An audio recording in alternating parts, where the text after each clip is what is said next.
You're listening to the Hour of the Time. I'm William Cooper. Ladies and gentlemen, today, April the 18th, in Harrisburg, Pennsylvania, a great crowd turned out. It was magnificent. The sunshine began to fade behind a cloud cover.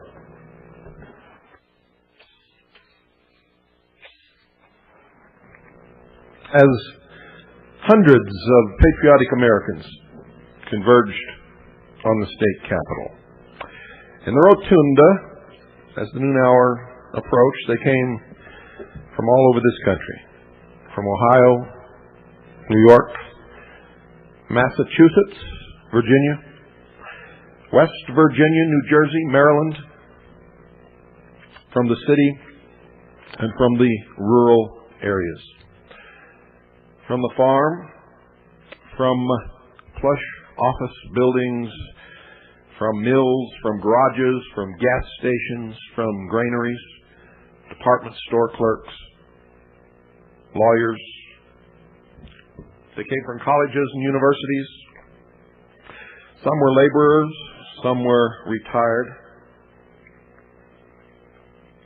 blue collar, white collar, students, even someone in a wheelchair.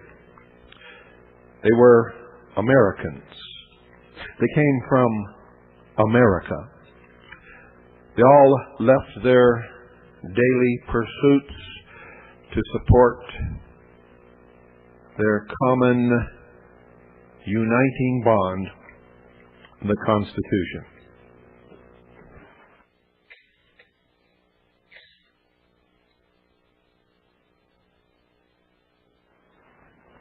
Untampered, unchanged. It was a broad spectrum, a coalition, if you will, of grassroots America, coordinated by the Constitution Party, awakened and alerted by the hour of the time, the Intelligence Service, the Citizens Agency for Joint Intelligence, and many other organizations, which I will name. Even though this event was coordinated and led by the Constitution Party, it was made up of representatives of many, many groups and, of course, many individuals who belonged to no group at all. Those on record as voicing opposition to the Conference of States and supporting the Constitution were the Council on Domestic Relations, the Taxpayers Alliance Party, the National State Sovereignty Coalition, which is aligned with the Constitution Party, the National Constitution Center, the National Rifle Association, the Pennsylvania Gun Owners Association, who finally realized the mistake on their boycotting the first meeting and jumped on board, the John Birch Society, the American Civil Liberties Union, the Constitutional Government Council, Jews for the Preservation of Firearms, the Black Legislative Caucus, the Pennsylvania Jewish Coalition, the AFL-CIO, the Better Government Bureau, the Delaware County Libertarian Party, Americans for America, individuals, Democrats, Republicans, Area Southeast Regional Taxpayers of Pennsylvania. Why anybody would want to call themselves taxpayers, I have no idea, and many others. This, dear listeners, is not the far right-wing extremists that Governor Leavitt says is behind this effort to block the Conference of States, nor is it the right-wing terrorist, gun-toting, radical, mindless robots of the hour of the time that the Patriot newspaper touted.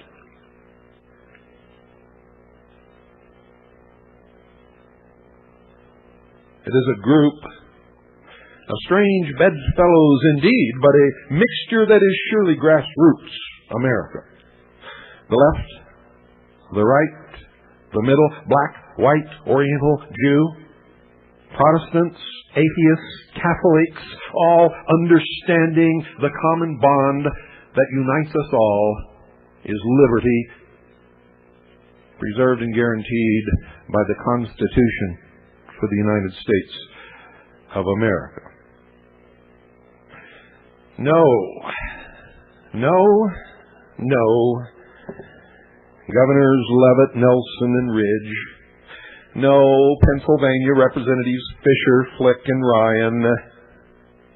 You had better wake up.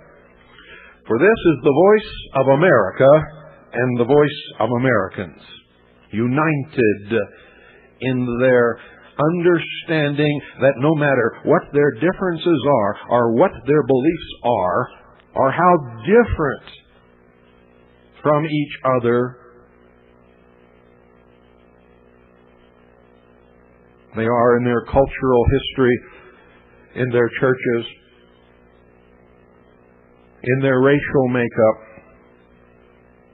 that there is one bond that unites us all. And without that bond, none of us could be what we are, believe what we believe, or practice what we practice, live where we live, travel to protest events such as this. That common bond is liberty. Most Americans have forgotten that. Mike Innerarity of the Constitution Party coordinated the event and was the host speaker. Representative Teresa Brown of Pennsylvania's 6th Legislative District spoke out against her fellow legislators who would tear at the very fabric of our nation. Radio talk show host Gary Hayen of Talk America Radio Today spoke of how this once was a nation of God, and because we turned our back on God, must face the consequences thereof. Mr. Dick Frazee of the Taxpayer Alliance Party showed the dangers of the new regionalism that is being openly asserted in select areas of the country. This falls directly in line with the proponents of a global-minded elite who would have us become a vassal state under the United Nations.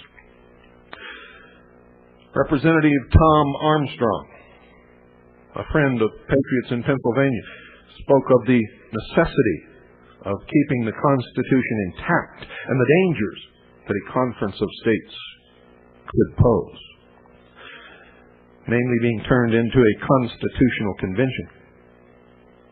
Housewife Jackie Hrubacek spoke as an ordinary American who wants the form of government that the Founding Fathers left for all of our posterity, a Republican form of government guaranteed to us by our Constitution. Joyce Rosenwald, housewife and mother, spoke of her concerns in the Pennsylvania State Legislature turning to this regionalism as being one of the many steps into a one-world government. Yes, those of you who have your utopian world, totalitarian socialist dream had better listen. This is America speaking. Those were Americans who congregated in Harrisburg today. As Dick Frazee asked, how many of your constituents called you up and asked for a conference of states? Not one, I bet. Where is the input of the people in this matter? Asked another rally attendee. Mike Innerarity reminded the legislators that they were elected to serve, not to rule, and that the answer to the power, the ultimate power, is in the hands of the people. Legislators from the 50 states, you had better listen. You had better hear the cry of Americans across this country. The cry throughout the land will be exceedingly great as the time draws near. So please, reconsider your vote if you were already one of those who may have unknowingly supported the Conference of States, believing that it was as represented. Many of you are beginning to see the light, so to speak. A rescission call has begun in several states, and we shall begin a demand for the rescission call in Pennsylvania as soon as it becomes necessary. The Senate shall not escape the wrath of the people of Pennsylvania, and indeed the wrath of this nation.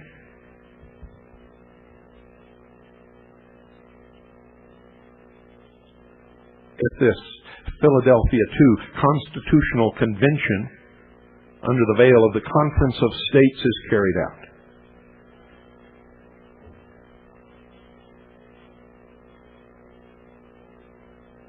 Jefferson once said that the price of liberty is eternal vigilance. Each of us must take up the lamp of liberty and keep watch. We must walk the walls. We must peer down the alleys. We must set our patrols upon the road.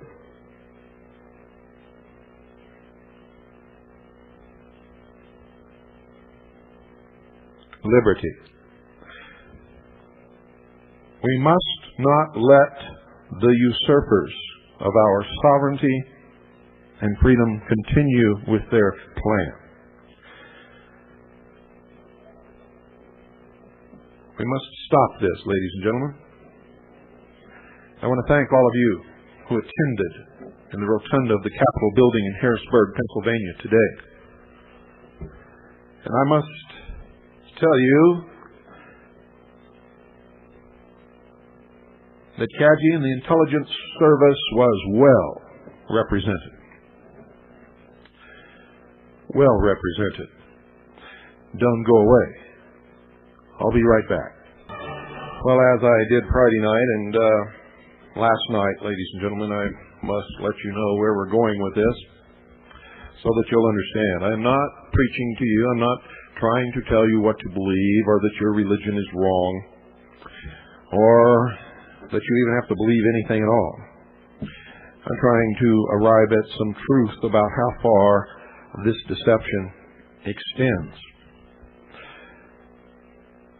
You see, it makes sense that if those who want world government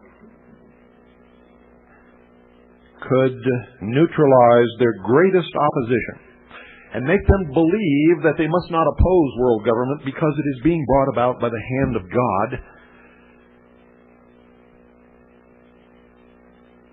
then indeed they will have made a tactical victory of the most sublime and of the greatest kind.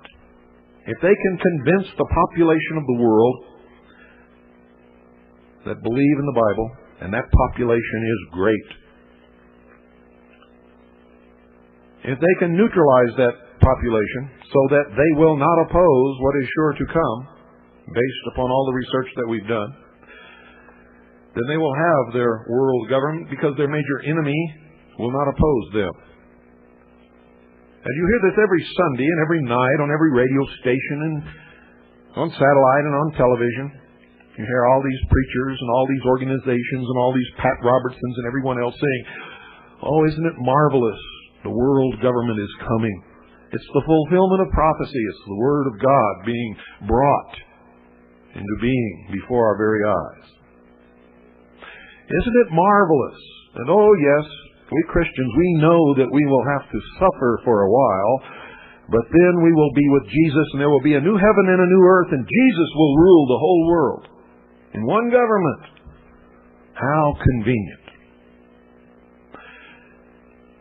But you see, what you're being told in church and what you're being told by Pat Robertson and what you're being told by Reverend Schuller in his crystal cathedral filled with the light, and what you're being told by Brother Stair, and what you're being told by all these other people, in my research, does not stand up to what the Bible itself says. And if that is true, and I've already proven that it is true, Friday night and Monday night, and I'm going to continue tonight and tomorrow night and Thursday night and possibly Friday night until I've completely covered this, and there is no doubt in my mind. And I want you to listen and think about this. Because if I am right, then we're faced with a terrible dilemma. You see, if I am right, and so far, I know that I am, because I have quoted directly from the Bible, and it is clear that this is correct. But it doesn't mean that you have to believe it. It doesn't mean you even have to believe the Bible. And what we know of the Bible's origin, I would advise caution in doing that anyway. But if you are a Christian, or if you are a Jew, or any of the other religious organizations, or churches, or groups, or congregations, or whatever you want to call yourself, that believe that the Bible is the inspired Word of God, then you must believe that the Bible does not lie. And if you are a Christian and you believe that Jesus Christ was God made flesh,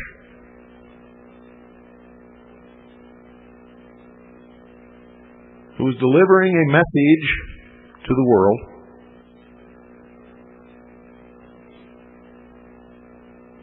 who was, in fact, the promised Messiah of all the ages, if you believe this, and if you believe that He was crucified, died, sealed in the tomb, and rose 3 days later, and returned and spoke to His disciples, who doubted and then believed, and then ascended into heaven to sit upon the right hand of God in His kingdom, then you must believe that Jesus Christ could not and did not lie. And if that is so,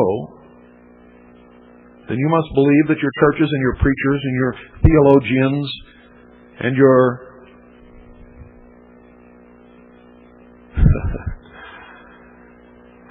evangelists are lying to you. And if you don't want to believe that, then how are you going to split yourself down the middle? Because one or the other are clearly not telling the truth. If you believe that your church and your minister and your preacher and your Pat Robertsons and your Jerry Falwells and all of these people are telling you the truth, then Jesus had to have lied. And Paul lied. And many others just flat lied. Deceived the people that they were talking to and did not intend the promises that they made to be true.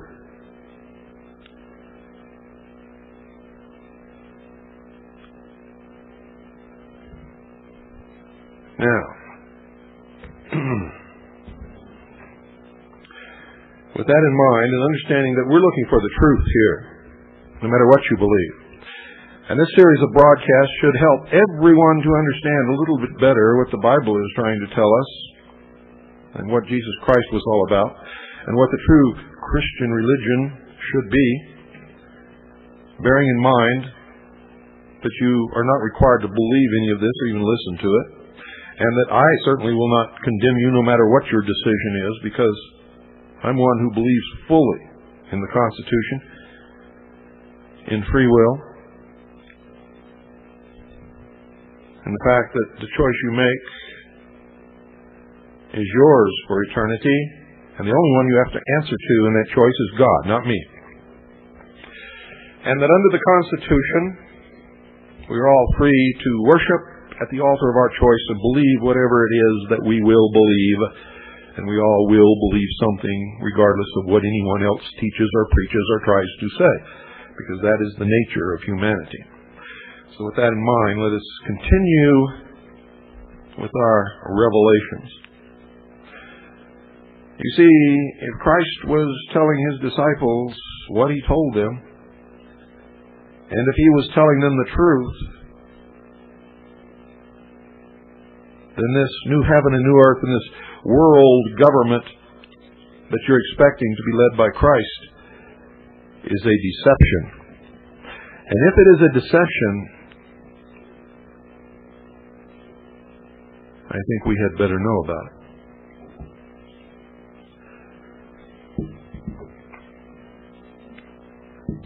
Now, we did a simple study of several root words from the original translations on Friday night. And I ask you all to do a simple study of the word generation as it is used in the 4 Gospels of the New Testament. And I know that some of you did because I received some calls about it. It is extremely interesting to see how it is used and to who the word is spoken to. You see, this is all about who is speaking and who is being spoken to and what promises are being made to be carried out when. Since almost all of the teachings of the Bible, ladies and gentlemen, can be found within each other, let's look at the word generation from the book of Matthew. I can only hope that you would take this serious enough to do your own study throughout the entire New Testament. Probably the most interesting usages of the word generation or generations is found in chapter 1. But we're going to skip chapter 1 and go to chapter 3 for the time being. It is a mirror of what we have already seen from Luke chapter 3. Matthew 11, verse 16, but whereunto shall I liken this generation? It is like unto children sitting in the markets and calling unto their fellows. And in verse 17, and saying, we have piped unto you, and ye have not danced. We have mourned unto you, and ye have not lamented. Verse 18, for John came neither eating nor drinking, and they say, he hath a devil. The Son of Man came eating and drinking, and they say, a man gluttonous, and a wine-bibber, a friend of publicans and sinners, but wisdom is justified of her children. Folks, have you ever heard the phrase, you just can't win for losing? Doesn't matter how they come. Christ said of the generation that he lived in, that even though John the Baptist and Christ himself did opposite things, the Jews were equally critical of each. You see, they found fault with both of these men. It's also interesting to note the next few verses concerning the generation that Christ was living in. In verse 20, the Bible says that he began to upbraid the cities wherein most of his mighty works were done because they repented not. And in verse 21, woe unto thee, Chorazin! Woe unto thee, Bethsaida! For if the mighty works which were done in you had been done in Tyre and Sidon, they would have repented long ago in sackcloth and ashes. And in verse 22, but I say unto you, it shall be more tolerable for Tyre and Sidon at the day of judgment than for you. And in verse 23, and thou, Capernaum, which art exalted into heaven, shalt be brought down to hell. For if the mighty works which have been done in thee had been done in Sodom, it would have remained until this day. In verse 24, but I say unto you, that it shall be more tolerable for the land of Sodom in the day of judgment than for thee.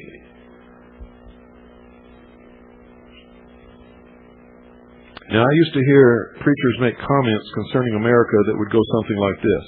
If God doesn't destroy America because of all its wickedness, then he'll have to apologize to Sodom and Gomorrah.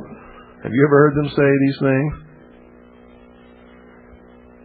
But Christ told the generation of Israelites that were alive during his day that they were exceedingly worse than Sodom and Gomorrah. Sodom and Gomorrah had the wretched Lot as their only hope. The Israelites of Christ's day had God himself. So you see, they didn't come near to repentance. They rejected everything that was good. They rejected the final call from God the Father when they rejected Jesus Christ. You see, Christ was sent to that generation. To that generation. He's not walking around today. He was sent then and there to that people. And he fulfilled his messiahship, and his work as Messiah is over. You see, it should be blasphemy to say that Christ will return to this earth as Messiah. The redemptive work of Christ, the Messiah, is over. He died on the cross for the remission of sin of all who believeth in him. If you believe in him, you are saved, and that is what a Messiah does. He doesn't have to come again to do it. He is sitting in his kingdom today. It reminds me of a Baptist anthem that was pounded into my head from my youth. You see, I was baptized in the Southern Baptist Church in Midwest City, Oklahoma, at the age of, I believe it was 12 or 13. But I remember this anthem from my youth until I finally studied the Bible for myself and saw the glaring error that this song so thoroughly brainwashed me with. It was called, "Lift Up Your Head, Redemption Draweth Nigh." And that's a lie. Redemption does not draweth nigh. If I believe in Jesus Christ today, and I have repented of all my wrongs, then my redemption has already occurred. And so has yours. If you believe in this theology. And you don't have to. You see, I believe that God gave us all a free will choice. And that's what this is all about. We all must make a free will choice. And everything is based upon that choice. We make choices every day.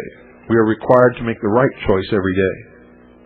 We are required to always feel bad about the wrongs that we have done, to repent of those wrongs, and to try to make ourselves better, make our lives better, and thus make the lives of all around us better. And thus, that results in a better world.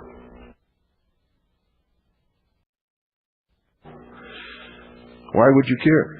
You see, because if that is true, then you can't change anything. It's all been decided from the beginning. If God decided in the beginning that you're going to be a bad, sinner, evil, terrible person, then that's what you're going to be, and there's nothing you can do about it. If He decided you're going to be a good person, or a saint, or a pope, or a policeman, or that you're going to die in a war, that's what's going to happen to you if you believe that. And that would make everything nothing but a joke. Nothing but a big, giant joke. Because it wouldn't matter what you thought or what you did or how much you repented or how good you were or how bad you were. It was decided from the beginning. It's not your choice. It's a joke. And you are the butt of the joke. That's why free will must be the truth. Because if all of this is a joke, I don't want any part of it. Do you? If it's all been decided from the beginning, why am I at this broadcasting panel doing what I'm doing? And if I am doing it, it's no reflection on me. It doesn't make me a good, bad, or indifferent person. It was all decided by God in the beginning. Does that make sense to you? Makes perfect sense to me, folks. I'll be right back after this short pause. Render unto Caesar what is Caesar's, and unto God what is God's. That's what Jesus said to the priests when they tried to trap him into saying something that would have destroyed him.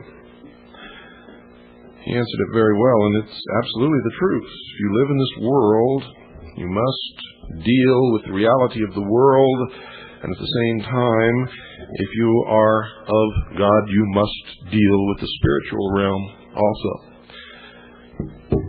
Which means, if you're going to live in this world, you have to take care of business here, as well as prepare yourself for the next, spiritually. If you understand your Bible, you'll see that biblical money is gold and silver coin. If you study the laws of the United States of America, you'll see that legal and lawful money is gold and silver coin. If you understand the Constitution, you'll see that constitutional money is gold and silver coin. You'll find out that it is expressed in the law as a specific weight of gold and silver coin called a dollar. The dollar is the unit of measurement. You are calling pieces of paper dollars that are not dollars, for they do not measure gold and silver coin. And you also must know that if the law has not been changed and the law specifies that the money of the United States of America is gold and silver coin, then what you're dealing with is counterfeit. Where did the gold go? What happened to the gold? What happened to the silver? Why has our coinage been debased? Why are you dealing in paper? If biblical money is gold and silver coin and you are a Christian or a Jew, then you must deal in biblical money. Why are not you doing that? Well, if you'd like to rectify the situation and find out more about this, call our sponsor, Swiss America Trading, at 1-800-289-2646. That's 1-800-289-2646. And remember, this broadcast has never urged you to buy gold and silver coin for the purpose of investment and making a profit. And I've said that over and over and over again. It is so that you will have real money to protect your assets when the dollar is constantly declining in value according to the machinations of the puppet masters of the economy by their feats of magic, because that's what it is. A dollar can no more decline in value than a yard can decline by 4 inches or a quart by 6 ounces. And I certainly would want to get some kind of a medical opinion. If somebody that I knew to be 6 feet tall walked in the next day and they were only 4 feet tall, perfectly healthy, walking around. Do you understand what I'm talking about? So call 1-800-289-2646, folks. Do it now. Get wise. All debts will come due, and you cannot pay a debt with an instrument of debt.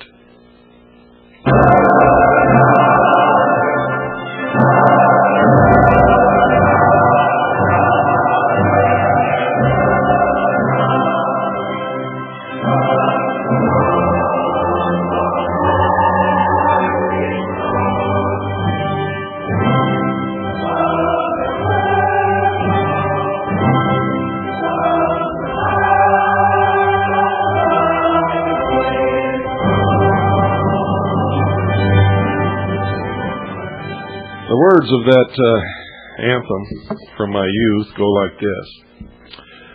Wars and strifes are on every hand, and violence fills the land. Yet some people doubt he'll ever come again, but the word of God is true. He'll redeem his chosen few.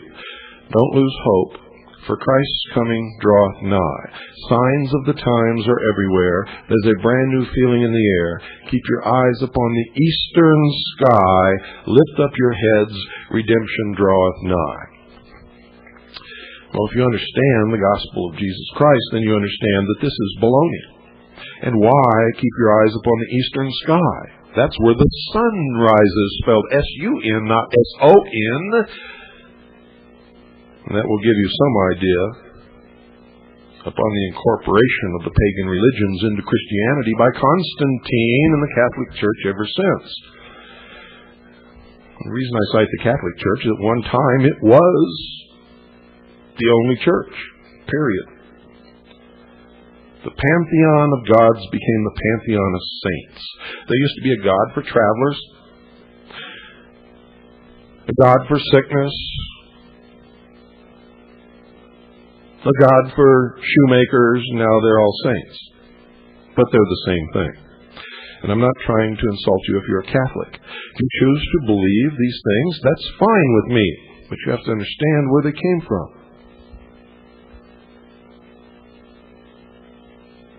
This sounds more to me like the ancient messianic religion of the nomadic tribes. They believe that their Messiah has never come, And that when He does, then they will be redeemed, and they're going to be scammed like everybody else. There will be a Messiah, but it won't be Jesus, and it won't be their promised Messiah either. And it won't be Shirley MacLaine who says that she is God. No, it'll be a human being just like all the rest of us, who will live, who will grow old, who will be wrinkled, and who will eventually die. But they'll work their scam as long as they can. Now, the Baptists that I grew up with are saying that the Messiahship of Jesus Christ will take place at this supposed rapture. This is a word that doesn't even appear in the Bible, not once. Where did it come from? People are always calling and telling me, why do you exert so much energy into this if you're really one of Christ's church? You're going to be raptured. You don't have to worry about this. Well, I do have to worry about it because it's not even in the Bible. Not even once. Can it be found anywhere? They've denied the work of Jesus Christ while He was here, and they have adopted the Jewish belief that the Messiah is yet to come. And the organized religious church is powerless because they have never met the one who gives the power. They're lining up with this New Age religion, waiting on their promised Messiah. And the New Age is called Maitreya.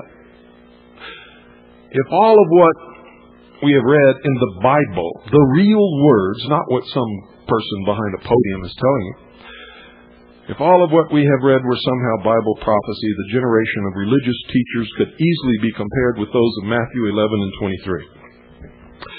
Matthew chapter 12 is the next place that we find generation. Christ had been arguing with the Pharisees concerning the lawfulness of the Sabbath.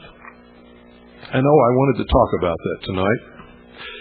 You see, all of you know, if you read the Bible, that Christ was crucified, died, was sealed in the tomb for 3 days. In fact, Christ says before He is crucified that just as Jonah was 3 days in the belly of the whale, so will He be 3 days in the earth. 3 days, folks. So if He was crucified on a Friday, He could not have risen from the grave on a Sunday, as you have all been told. It's impossible. That's not 3 days. Not only that, but the Bible is clear that He rose on the Sabbath. The Sabbath. The Sabbath is Saturday. Saturday, folks.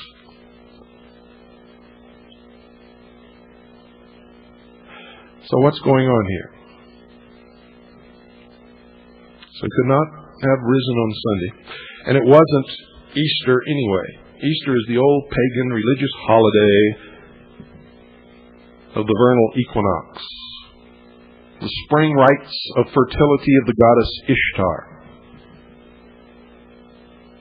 It has nothing to do with Christ or Christianity. If you study the Bible, Christ was not crucified on Easter or even near it. Neither was He born on Christmas Day, which is the winter solstice. You see, these are all pagan celebrations of the religion of the sun god. The Christmas tree comes from the pagan religions of Northern Europe.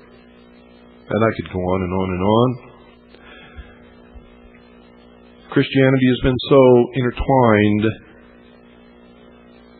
with the old pagan religions in order that it not fail, and it was done intentionally by the church to bring in those who would not come in unless they could bring the important parts of their pagan religions. And it's okay with me if you believe that. I think, though, that if we're looking for the truth, we should understand why we believe it and where it came from.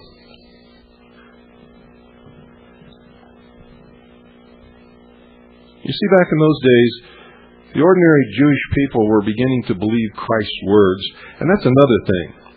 You see this word Jew and Jewish in the Bible. It was never there up until late. They were the Israelites. They were the Hebrew people. All of a sudden, in a period in European history, the Bible began to be translated, and this word Jew and Jewish began to show up. Where did it come from and why? This is something that most of you don't know. It was not there before. In fact, that word does not even exist in the original writings of the Hebrews and the Greeks, wherein we get the original translations of the Bible. So the ordinary Israelites were beginning to believe Christ's words until the religious leaders told them what was really the truth. In verse 23, the people ask, "Is not this the son of David?" The Pharisees were quick to respond that Christ did what he did through Satan instead of God. Christ then begins to tell them that attributing the work of God to Satan is an incredible affront to God. In verse 30, Christ says, "He that is not with me is against me, and he that gathereth not with me scattereth abroad." In verse 31, "Wherefore I say unto you, all manner of sin and blasphemy shall be forgiven unto men, but the blasphemy against the Holy Ghost shall not be forgiven unto men." In verse 32, "And whosoever speaketh the word against the Son of Man, it shall be forgiven him. But whosoever speaketh against the Holy Ghost, it shall not be forgiven of him, neither in this world, neither in the world to come."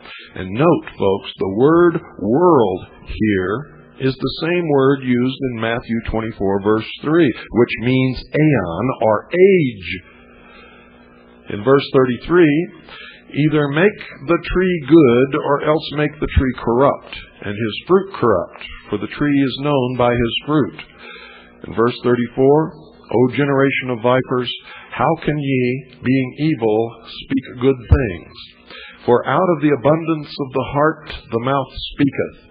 In verse 35, "A good man out of the good treasure of the heart bringeth forth good things, and an evil man out of the evil treasure bringeth forth evil things." In verse 36, "But I say unto you that every idle word that men shall speak, they shall give account thereof in the day of judgment." In verse 37, "For by thy words thou shalt be justified, and by thy words thou shalt be condemned." Were not these the same Israelites that said, quote, "His blood be upon us and on our children's blood," end quote? And you got all these guys running around trying to say that you're the chosen people of God and that you are the true Israelites and the ones who really speak Hebrew and the ones who worshipped in the ancient method of the Israelites or not. I want to caution you, "His blood be upon us and on our children's blood." Verse 38, "Then certain of the scribes and of the Pharisees answered, saying, Master, we would see a sign from thee. And in verse 39, "But he answered and said unto them, An evil and adulterous generation seeketh after a sign, and there shall be no sign given to it, but the sign of the prophet Jonas." And in verse 40, "For as Jonas was 3 days and 3 nights in the whale's belly, so shall the Son of Man be 3 days and 3 nights in the heart of the earth." He doesn't equivocate. He says 3 days and 3 nights. And in verse 41, "The men of Nineveh shall rise in judgment with this generation and shall condemn it, because they repented at the preaching of Jonas. And behold, a greater than Jonas is here, not coming." In verse 42, "The queen of the south shall rise up in the judgment with this generation and shall condemn it. For she came from the uttermost parts of the earth to hear the wisdom of Solomon. And behold, a greater than Solomon is here, not coming at some distant future date." In verse 34, "When the unclean spirit is gone out of a man, he walketh through dry places, seeking rest, and findeth none." In verse 44, Then he saith, I will return into my house from whence I came out, and when he is come, he findeth it empty, swept, and garnished. In verse 45, Then goeth he, and taketh with himself 7 other spirits more wicked than himself, and they enter in and dwell there, and the last state of that man is worse than the first. Even so shall it be unto this wicked generation. He doesn't say some future generation. He says this wicked generation, speaking to those people then about that time and that generation existing 2,000 years ago. So Christ has essentially said that the generation of Israelites that he came to was worse than all of the other generations of Israelites from the past. And after reading all of those, and Jesus said unto them, now, how can we not believe most simply that he was talking to and meant every word to those Israelites that he was sent to? And Jesus said unto them, not unto you. He didn't say, and Jesus said unto those living 2,000 years in the future. In Matthew chapter 16, verse 4, he again tells them that wicked and adulterous generations seek after signs, but the sign of Jonah was going to be the only one given. And that, of course, was the sign that was given when Christ died, was buried, stayed dead for 3 days and 3 nights, and then rose again. In Matthew chapter 17, verse 17, he calls them a faithless and perverse generation. He asked them how long he should be with them and how long would he put up with them. Now, we're still talking, folks, about what we started out talking about, the word generation. And the next time we find it is in Matthew 23. But Matthew 23 is such a key chapter, we need to go through it from the beginning and then work toward verse 36, where we find the word generation. Verse 1 tells us again very plainly that Jesus was talking to the multitude and to his disciples, not to you, not to me. If you'll take the time to read it for yourself, you'll see that Christ is absolutely blasting the religious leaders of the Israelites. Up one side and down the other, he is angry with them. He talks of how they love to be seen of men. He talks about how they try to carry on as Moses did. But the truth is that they didn't have a clue concerning the life that Moses spoke of. In verse 13, he goes on an all-out lambasting of the scribes and Pharisees. He says that they shut up the kingdom of God against men. They devour widows' houses and they pray long prayers for an outward showing. They cross the seas to make a proselyte of someone, and when they succeed, they end up making the proselyte twofold more the child of hell than themselves. He calls them fools and blind. He calls them blind guides that strain at a gnat and swallow a camel. He says that they try to clean up their outward appearances, but inside they are full of extortion and excess. He says that they are whited sepulchres which appear beautiful on the outside, but on the inside they are full of dead men's bones and all uncleanliness. So, I guess you could say that he was pretty pissed off at those dudes. To put it in a language that I know every one of you out there will understand. He was not happy with the religious leaders of his day. And quite frankly, I think he would be even less happy with the religious leaders of this day, because they're all lying if Jesus is not. Now we've almost arrived at the point in which we set out for at the beginning. He tells them in verse 30, and say, if we had been in the days of our fathers, we would not have been partakers with them in the blood of the prophets. In verse 31, wherefore ye be witnesses unto yourselves, that ye are the children of them which killed the prophets. Verse 32, fill ye up then the measure of your fathers. Verse 33, ye serpents, ye generation of vipers, how can ye escape the damnation of hell? In verse 34, Wherefore, behold, I send unto you prophets and wise men and scribes, and some of them ye shall kill and crucify, and some of them shall ye scourge in your synagogues, and persecute them from city to city. Now, watch this, folks, and listen very carefully. Verse 35. That upon you may come all the righteous blood shed upon the earth, from the blood of righteous Abel unto the blood of Zacharias, son of Barachias, whom ye slew between the temple and the altar. And in verse 36, verily I say unto you, all these things shall come upon this generation.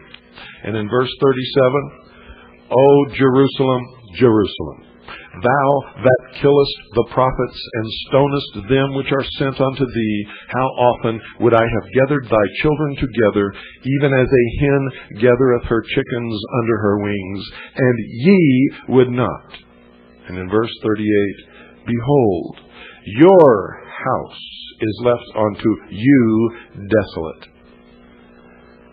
Folks, I don't see any possible way that the words of Jesus Christ in this chapter can be attributed to any generation except for the generation in which he was speaking to. Of course, the religious leaders of Christ's day did not believe that his words were meant for them. Therefore, it only makes sense that the religious leaders of our day would have us to believe that these words were spoken for some other future generation. They'd love you to believe that. Because as Scofield says, we know that the word generation here could not possibly refer to the generation of Christ's day, because the promise of the gospel being preached to all nations has never occurred. The ugly, awful truth, folks, is the religious leaders of Christ's day that shut up the kingdom of heaven against men are still doing it today. It's not the exact same group of men, because they died 2,000 years ago, and they wore robes. Today they wear suits and ties. They're still the cleanest and sharpest looking on the outside, but their inwardness is still the same. They have denied the Christ of the New Testament in favor of the coming Christ, the Messiah of the Israelites. And as long as I've been alive, I've heard one preacher after another say that he wasn't setting dates, but then proceed to tell us when the second coming of Christ was to occur. One of the main dates that I remember was 1981. Then it was 84. Then it was 88. Now, I guess I hear sometime by the year 2000. And it's being preached on all your TV sets and all your churches all over the world. What a joke. They base all of their ideologies on different passages of Scriptures, Old and New Testament, and the truth is they don't have a clue. Yet they continue on, and all of the little church sheeple follow along. It makes sense to me, though, folks, that if the event already took place, then we could look at certain Scriptures in order to make guesses about the second coming. Funny thing, the greatest evidence of Scripture causes us to end up at guess what time? Would you believe around the time of the generation that Christ said would see his coming? Amazing, isn't it? And tomorrow night, we'll look at it. And we'll deal with the importance of Matthew chapter 1. So don't miss it, folks. And I'll see you here tomorrow night. Good night, and God bless you all.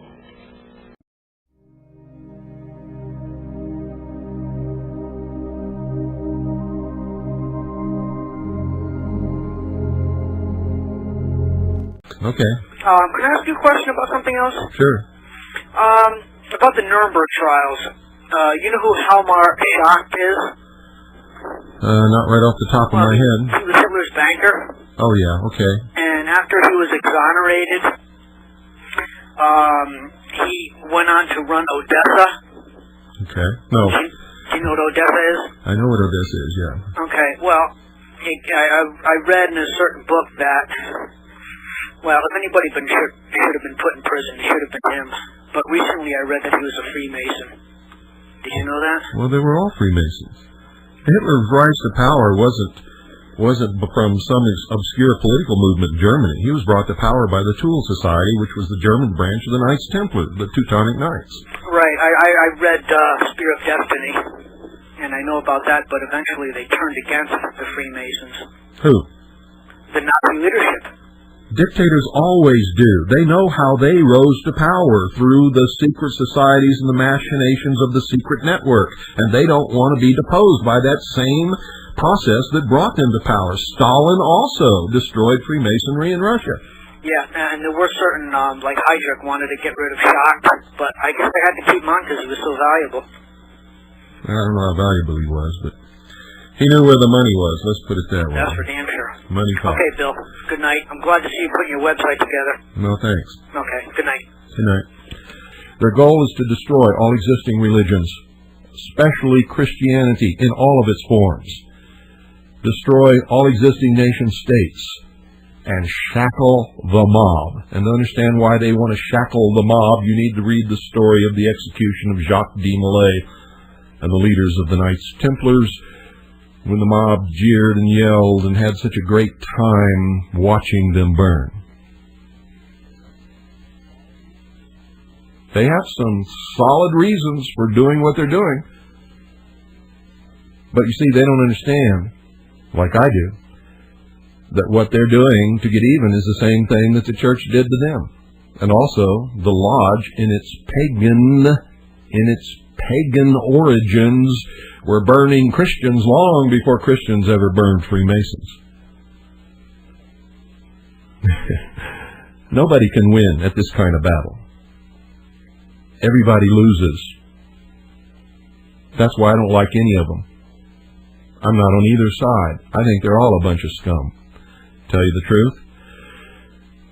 And I'm still a Christian. You know why? Because instead of belonging to a organized religion, I read the words of Jesus Christ and I try my very best to follow them. He is my church. He is my church. I don't need anything else. I don't need a big building with spires on top and bishops and popes and ministers and all of that kind of stuff. I don't need them. Jesus Christ is my church. Wherever I am, He's there with me. Always.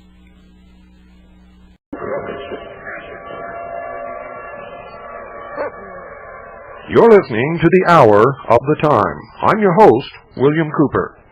Tonight, as I promised, ladies and gentlemen, we have Craig Smith from Swiss America Trading in Phoenix, Arizona, on the line, and he's going to explain to you what we discussed a little bit in our last Friday night's program. Craig, are you there? Yes, I sure am, Will. Welcome, Craig, to The Hour of the Time. I've often wanted to get you on here to talk to everybody, but they're all yours. Well, thank you, Will, and we appreciate the opportunity to be on your program tonight and also to sponsor a portion of your broadcast.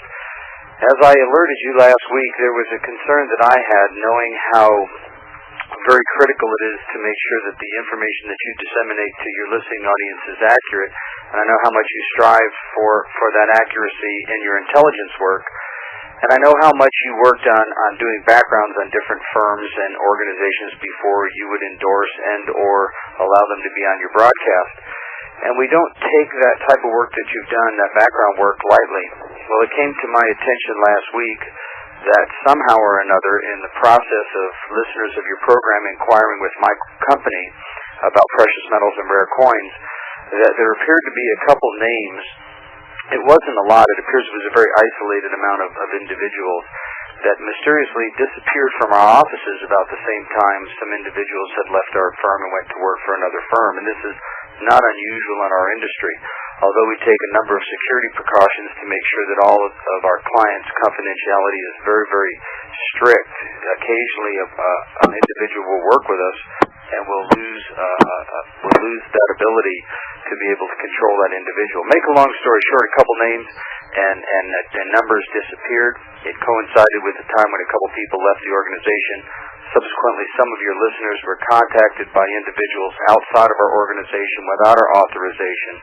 And we wanted to make sure that your listeners understood that we do not endorse any other company, we do not endorse the actions of these individuals, and that the only way your listeners can be 100% confident in the information that they get and or the products that they receive if they purchase precious metals and rare coins is to make sure that they're dealing directly with Swiss America Trading Corporation and or an agent of our firm. So I don't think it's a major problem, Will, but I felt it important to bring it to your attention because I know the background research you had done on a number of companies when you chose ours to be allowed to sponsor your program, and I felt it important to at least let your listeners know so that they can make the decision to take appropriate action accordingly to protect themselves against any possible improprieties that might exist with individuals that would have done such a thing at our firm. Well, I know you were extremely concerned when you called me last week, and of course I was concerned also. We know that a list had somehow gotten out, and of course I alerted the listeners that they may be called by another firm, and of course what they do is their own business. But you're absolutely correct in stating that we did tremendous background investigations on the people who applied to sponsor this program, and there were several. And you were not the only one in the precious metals field, I can assure you, but you were the only one who passed our very thorough investigations. And Craig, while you're on tonight, could you sort of fill us in what Gene's going to be on tomorrow night, but maybe you can tell us a little bit about what's happening right now. Well, I got to tell you, Will, I'm very excited. I'm sitting in my study at home, and I started to write our November newsletter. And I started thinking to myself as I prepared for the newsletter, we almost live in a world that's gone out of control. We see a Russian leader who dismisses his entire government in the name of democracy. We see a nation called Somalia that bites the hand that feeds it. We see a president who is ushering in socialism at such a rapid pace while the rest of the nations are running from it in every area of American life, from healthcare to welfare. That we live in some very frightening times. That's why we really appreciate your program and the work that you're doing. In precious metals and monetary markets right now, I think there exists a real vacuum, Will, as it relates to people having the ability to take action to protect their future. There's so many people that look towards mutual funds and money funds in areas that they thought have always provided a lot of security. We're starting to find out that those markets are in fact not that secure, but quite to the contrary, are very tenuous at best.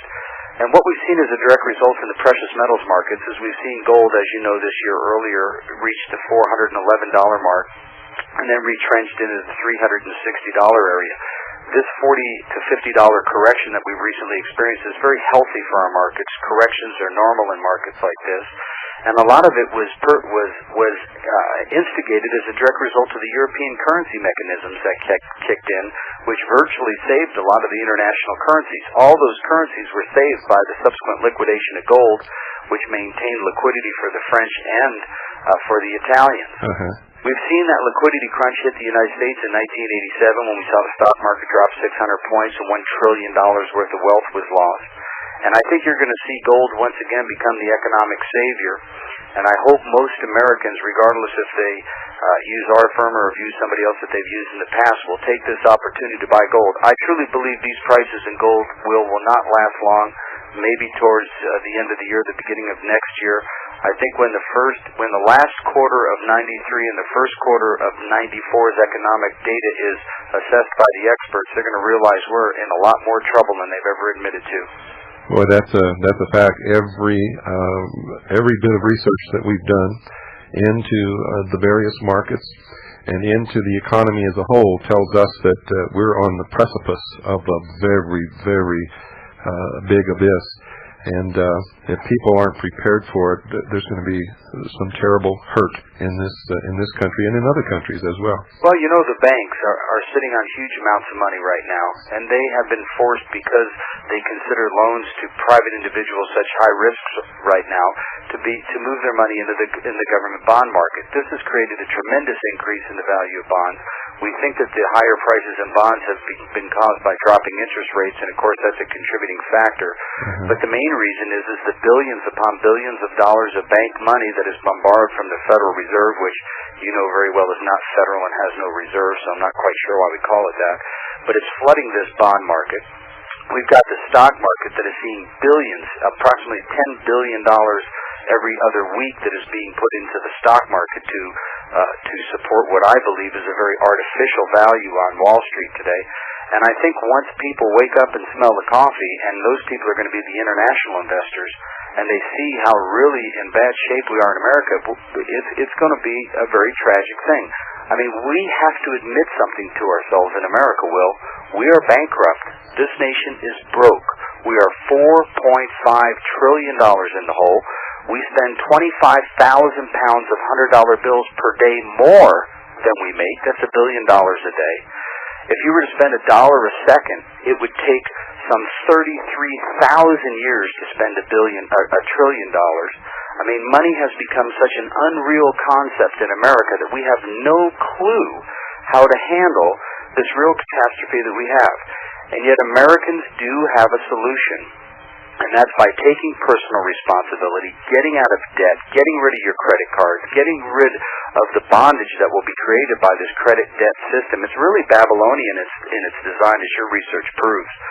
And get back into an honest, God-based money system. If we don't do that, we're in big trouble as a nation. We had a money system that was based on value, honesty, integrity, just weights and measures, and biblical principles that lasted for 125 years in this nation and did very well. We were the envy of the world. That's correct. But when we allowed the pagan priests of the Federal Reserve to come in and start manipulating our money system in 1913, we see the results today. And it really is heartbreaking, Bill, when you think about it, to most patriots, because a lot of good American blood's been shed for our freedom, and we've got a handful of pagan priest bankers that are willing to sell it out for a piece of paper with a president's portrait on it. It's sad. That's true, and it's not just the bankers. In fact, our research shows that the bankers aren't really in charge. They're just tools of the religion, and it is a religion that is in charge. Very much. And yes, we're headed for a fall. There is no doubt about that, ladies and gentlemen. I hope you're listening very closely, and I really take this to heart, and I hope that you take it to heart also.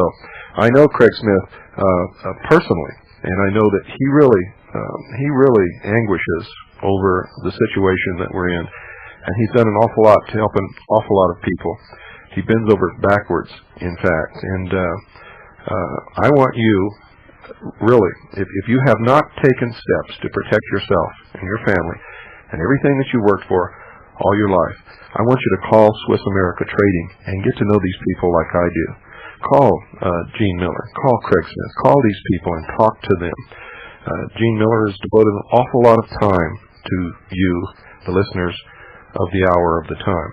Now, if you can't look your family in the eye and tell them that you've taken steps to protect everything that gives them security and everything of worth that you've worked for all your life, then you need to make this call and do it. And I'll give you the number a little bit later in this program.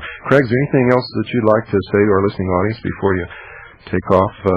No, I of course appreciate the opportunity to be with you, Will, and we continue to support the great work that you're doing in waking people up in America. I hope Americans, if nothing else, in 1993 and 1994, Bill, will stop listening to what these newspapers and controlled media are telling them and start opening up their eyes to the reality of the hour that we're in. And that's why we appreciate your program. You are willing to take a very bold step. I know, and you and I have talked about this, there are individuals that are constantly on the attack of individuals like yourself that seek the truth and go out and purvey it to the nation the way that you do.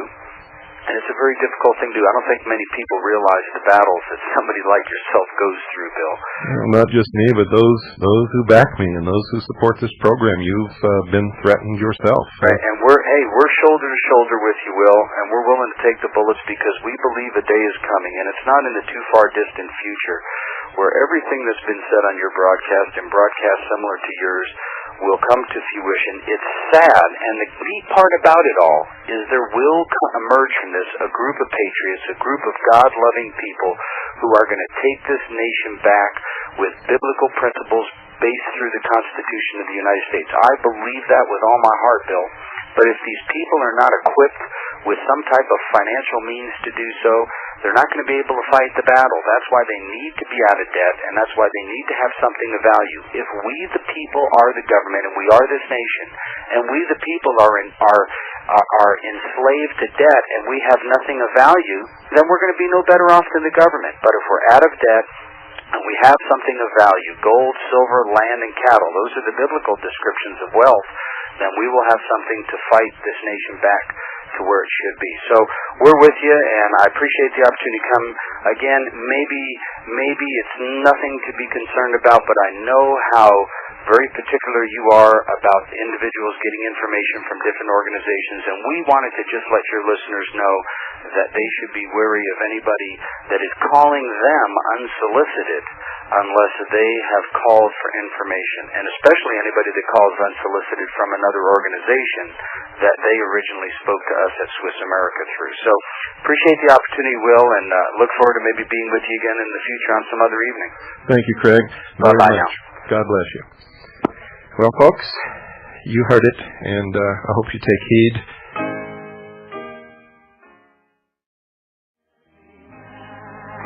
Yes, folks, there is hope. There is hope. What we are doing here on the hour of the time with this media buy should give an awful lot of people hope. But not only that.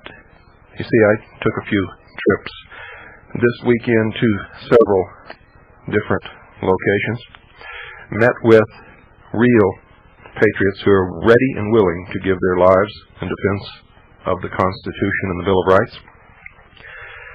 And I can tell you, without any hesitation, there is an army prepared, armed, outfitted, provisioned, ready and willing to fight at the drop of a pen. I have seen it with my own eyes. It gives me great hope. Now, don't go off half-cocked and think that any such army is going to win any great battle in any short period of time. There'd be great hardships, and it would last for quite a long time, and would have to be fought with guerrilla tactics. And we would be in the right. If you have a copy of the Declaration of Independence, and every listener to this program should have a copy of the Declaration of Independence, the Constitution of the United States of America, and the Bill of Rights, including the preamble to the Bill of Rights. And you should have read and understand both of those documents. The Declaration of Independence is the document in law upon which this country was founded. Many people will tell you that it's just a piece of paper. It doesn't have any meaning whatsoever. It has every meaning as the founding document, the rock, the cornerstone upon which this country has been built, if you will. So, in that document, it states that if we are oppressed, we have the right to overthrow those who oppress us and establish whatever government in its place will not oppress us. However, this program, The Hour of the Time, all of us here, and all of the people that I have spoken to across this country who consider themselves to be true patriots, and that is not nationalists, but patriots, loyal to an ideal, a principle, a moral value. They are dedicated to the restoration of the Constitution and the Bill of Rights as the supreme law of this land. Anyone who goes against that purpose is, in law and in fact, a traitor. A traitor. We are in the right, and no one else. No one else. In the law, we and only we have the support of the total law in our efforts. Folks, I think we have someone on the phone right now. We're going to go to the phones. We're going to talk about what we discussed last Friday, the corporations, and I hope you all did your homework and are ready and able to talk about it. Are you there? Yes, this is Joseph from Westchester. Hi, Joseph. Hello, Bill. I have a question about I did some research on some of the corporations that you mentioned, and I'm also a shareholder in one of them that you mentioned. Wonderful. Yes. Now, I was wondering, you said that we're going to purchase one of these, and now how do you suggest to buy these shares? I was wondering if you're familiar with the dividend reinvestment program? Well, why don't you explain it to us, because what you're talking about may not be what I understand. Well, there's some company, major corporations, has something that's called the dividend reinvestment plan. Oh, okay. That's where when you own one share of their company, they allow an optional cash investment whereby that you can buy shares from the company that you own or a share of, directly from the company, bypassing a broker or, somebody else. Uh-huh. So you don't have to pay any other, fees associated like brokerage firms or, even the discount brokerage firms. Some of their fees are outrageous. So, you can, invest, as little as, some have, like $10 a month or whatever into their program. Right. Staying with the company. And some of them are automatic. All you have to do is when you purchase the stock, you check a box and send it off to the company, and your dividends are automatically reinvested as stock. Yes, I am familiar with that. But the way that we have planned out so far to do it, if someone has a better idea, we'd certainly like to hear about it. If we were to form a corporation and sell stock to the listening audience or to anybody, it doesn't even have to be listening audience, but any American who wants to buy back the media so that we can get the truth on the media instead of the lies that they perpetuate. If we were to do that and then use the money from the stockholders in this corporation to purchase stock in one of the large corporations, that's what's called a hostile takeover or a hostile buyout, and that can be opposed, and it could create a lot of problems for us. So we don't want to do that. Our plan was this: instead of having everybody send us their money, which I don't want to do, because then all of a sudden you get all kinds of people out there accusing you of doing this with the money and that with the money, and I don't even want to get into it. I don't want anybody's money. What we thought about is that each individual who wants to take part in this can buy any number of shares that they want to. We're going to recommend 10 shares. But they could buy any amount. They could buy 2 shares, or 5 shares, or whatever they could afford. Or they could buy 1 share this month and 5 shares 5 months from now, or whatever. And then have the stock issued to them, actually take possession of the stock certificates in their name. That way they know that they own that piece of the action. Nobody else owns it. Nobody else is holding their stock. They have it. If they ever want to sell it, or if they ever have to sell it because of some family emergency, they can take it right down to a stockbroker and they can sell it. They can give them the certificates and say, I want to sell this stock, and bam, it's done. They'll take it off their hands right then and there. Now, by doing this, if they would write us a letter and tell us that they have X number of shares of stock and enclose Xerox copies of their stock certificates, we will send them back a proxy form, which they just merely fill out, have it notarized, and send it back to us, giving us the right to vote their stock in stockholder meetings. That way each individual doesn't feel like he has to be a part of a group. We're not a part of a group. We're not a corporation. It's a grassroots movement. They've merely given us the right to vote their proxy, which they can take back at any time, and they can sell their own stock at any time they want to. Of course, it behooves everybody to purchase the stock and hold on to it, and let us have that proxy so that we can vote in a strong block of millions of shares, we hope, and be able to redirect the policy of the media corporation that we're going to purchase. And we're going to do this, folks. Now, if anybody has a better idea than that, I'd like to hear it. This gives everybody the most freedom. It gives them the most security. It gives them the greatest liquidity. It removes any suspicion that anybody's going to be stealing their money or playing with their money. And it gives us a strong voting position within the stockholding body of that corporation. Okay, I see. Well, I just like to mention, I did, want people to know that if, now you said you were going to decide which stock you were going to target soon. Yeah, this week, and that's what we're going to talk about tonight. Is how we're going to do this, and what does the audience feel about the corporations that I read out over the air Friday night, and I'll name them again after you get through. I'll name all the corporations that we have here in my hot little hand that we're considering, and then we'll talk about it. Okay. But if one of these stocks that the final one that you decide, this is chosen, if that does have, the dividend reinvestment program, then it's going to be, much easier for people to invest in it. Sure. Much cheaper. That way they avoid their brokerage fees. That's correct. Okay, thank you very much. It's been a pleasure, and yours is the best show and only show that tells the truth on any radio worldwide. Thank you very much. Thank you, and thank you for calling. And I want you to remember, folks, that the amount of shares that we're talking about, you're not going to be paying any giant commission to anyone, and Charles Schwab is really reasonable, and they deal in small amounts of stock like this. If we ever run into a situation where nobody can buy small amounts of stock, then we'll set up something where you can all pool the money, we'll buy a block, and then you'll get your shares that way. But let me read these off right away, and I'm going to grab this person that's on the line, but you'll have to hold while I read these off. Remember, we talked about the Inquirer Star Group Incorporated, which was $17 7/8 per share, 41.8 million shares outstanding. The New York Times Company, $25 5/8 per share with 78 million outstanding shares. Knight Ridder Incorporated, $52 1/4 per share at 54 million outstanding shares. It's a large newspaper chain.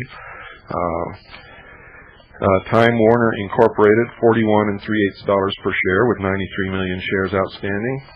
Times Mirror Company, $29 1/8 per share with 129 million shares outstanding.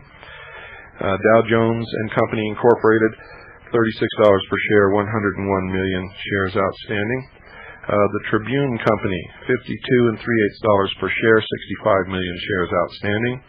The Walt Disney Company, $39.50 per share with 130 million shares outstanding.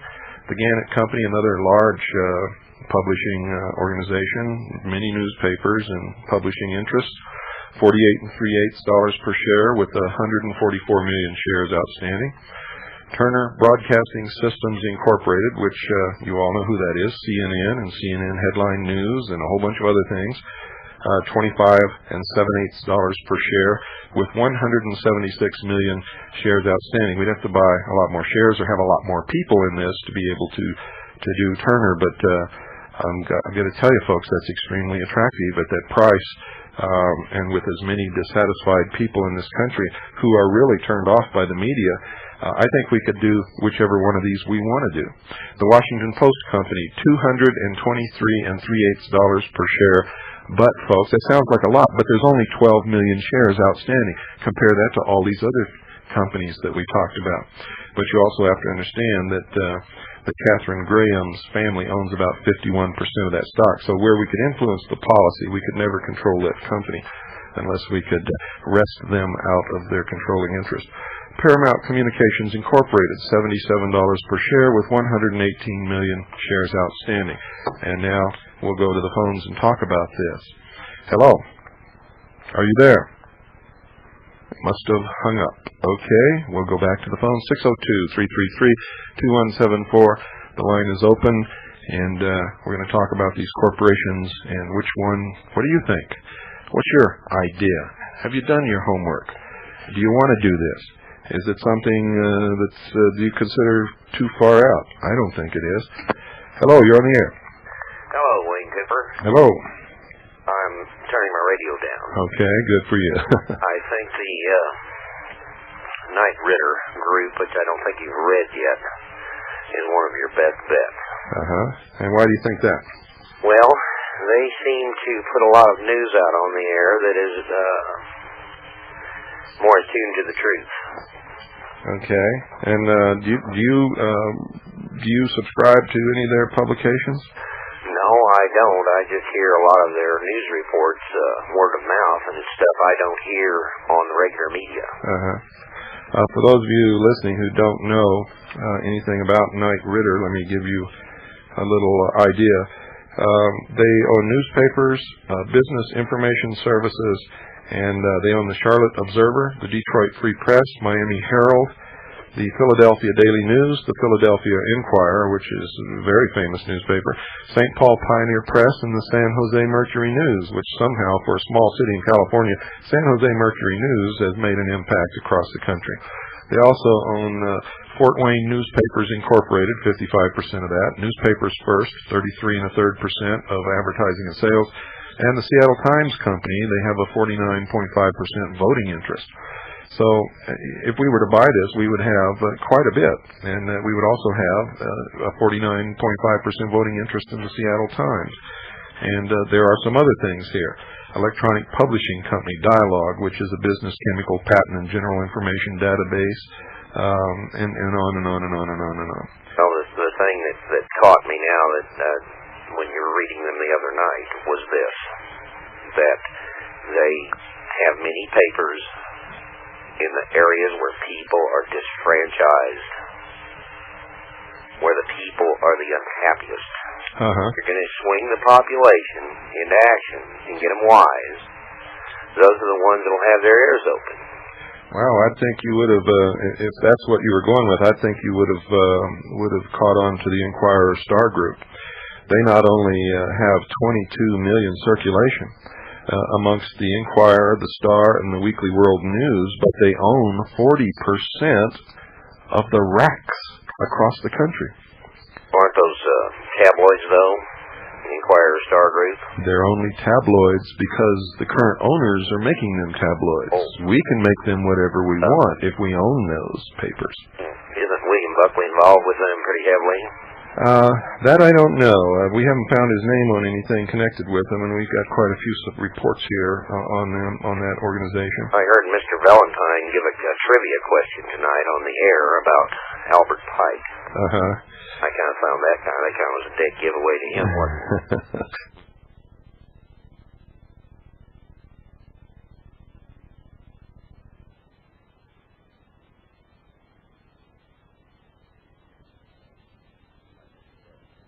I think he does.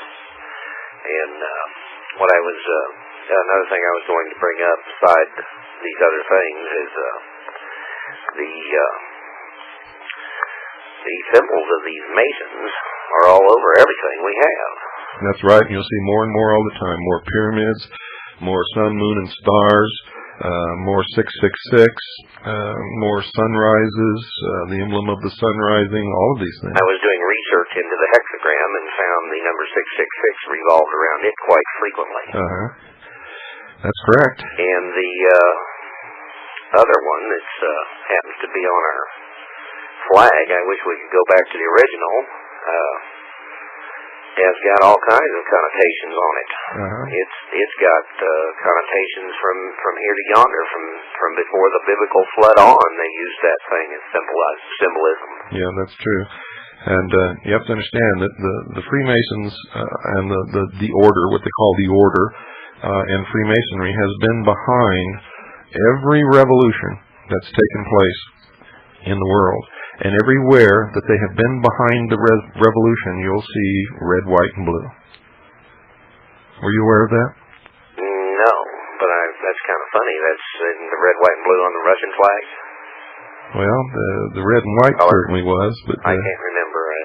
I don't even have a color TV, so I don't know what colors or anything anymore. I didn't know they used that a lot. I know it symbolized purity and bloodshed. Well, that's what they tell the exoteric, the profane. I want to thank you for calling. You've had some excellent. I was wondering one other thing. I noticed you used a picture of our flag on your logo. That's correct. Wouldn't that? Why would you use one like that? I mean, well, I'm trying to wake the sheeple, and the sheeple. Funny symbol. I mean, the sheeple love that flag. I know. They just blow up at me every time I try to explain these things to them. Yeah. I get more people mad that way. Well, it's better to catch them and get them to listen and educate them, and then if they want to turn away and walk away from it, that's fine. But at least they have the truth then. I was wondering if you were trying to keep from making everybody mad with. Oh no! If you listen to this program long enough, you know I don't give a damn about making anybody mad. Start hearing it, but I was wondering what the reasoning for using our old flag would be, because it's really a violation of the First Amendment, if you will go to the fact that it's a religious symbol to begin with. That five-pointed star is a religious symbol. And, that's right. If they want to worship that stuff like you say, it's fine with me. Yeah. But don't shove it down my throat. That's right. That's what the Constitution's all about. That's correct. Well, thank you for your time. And thank you for calling. Bye. 602-333-2174. We'd sure like to have as many viewpoints as possible tonight before we go off the air, because we're going to be picking one of these corporations as a target, and we're going to be making up the paperwork and getting people moving on this. Good evening. You're on the air. Good evening, Bill. Hello? Yes, Bill? Yes, I'm here. Yes, good evening. Good evening. It's a great idea. I want to go forward on it. I don't want to rain on the parade, but so many of these media companies have controlling stock, in other words, more than 50%, controlled by either the family or by the group. And that's why I don't know how the Patriots are going to be able to get a controlling interest in any of these companies. Well, it's very simple. The one we will target won't have that kind of a controlling interest. Well, that is the key. There's only one in this whole group that I read out that is that way, and that's the Washington Post Company. Well, Washington Post Company, the problem there is that Catherine Graham owns 100% of the Class A stock, which is the voting stock. The Class B stock is non-voting.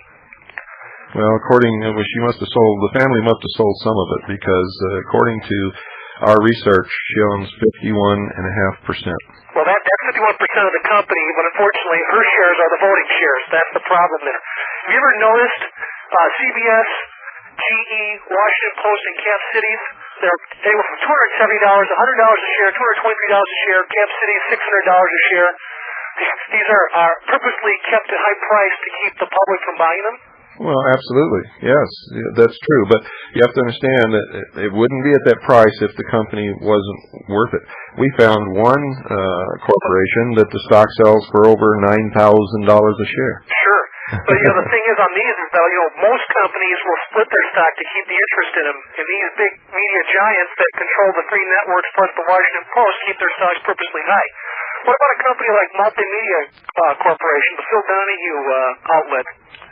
Oh, my God. We'd have to fire Phil. That's a given. But they do own a number of stations around the country. And, of course, they have all these talk shows where they have, they have the syndication contacts. Can you imagine getting the Bill Cooper show in place of Phil? That would be a coup of unmitigated magnitude that would make history around the world, I think. But let me tell you that we did look into multimedia, and we're continuing to look into it, but multimedia is owned by somebody else, and so we're climbing up this corporate ladder. What we want to try to do is buy a corporation, either like the Inquirer Star Group, that will get us in with the most number of people, with the least expended dollar on our part, with a low number of outstanding shares, easy to buy, and believe me, Inquirer Star Group would be easy for us to buy.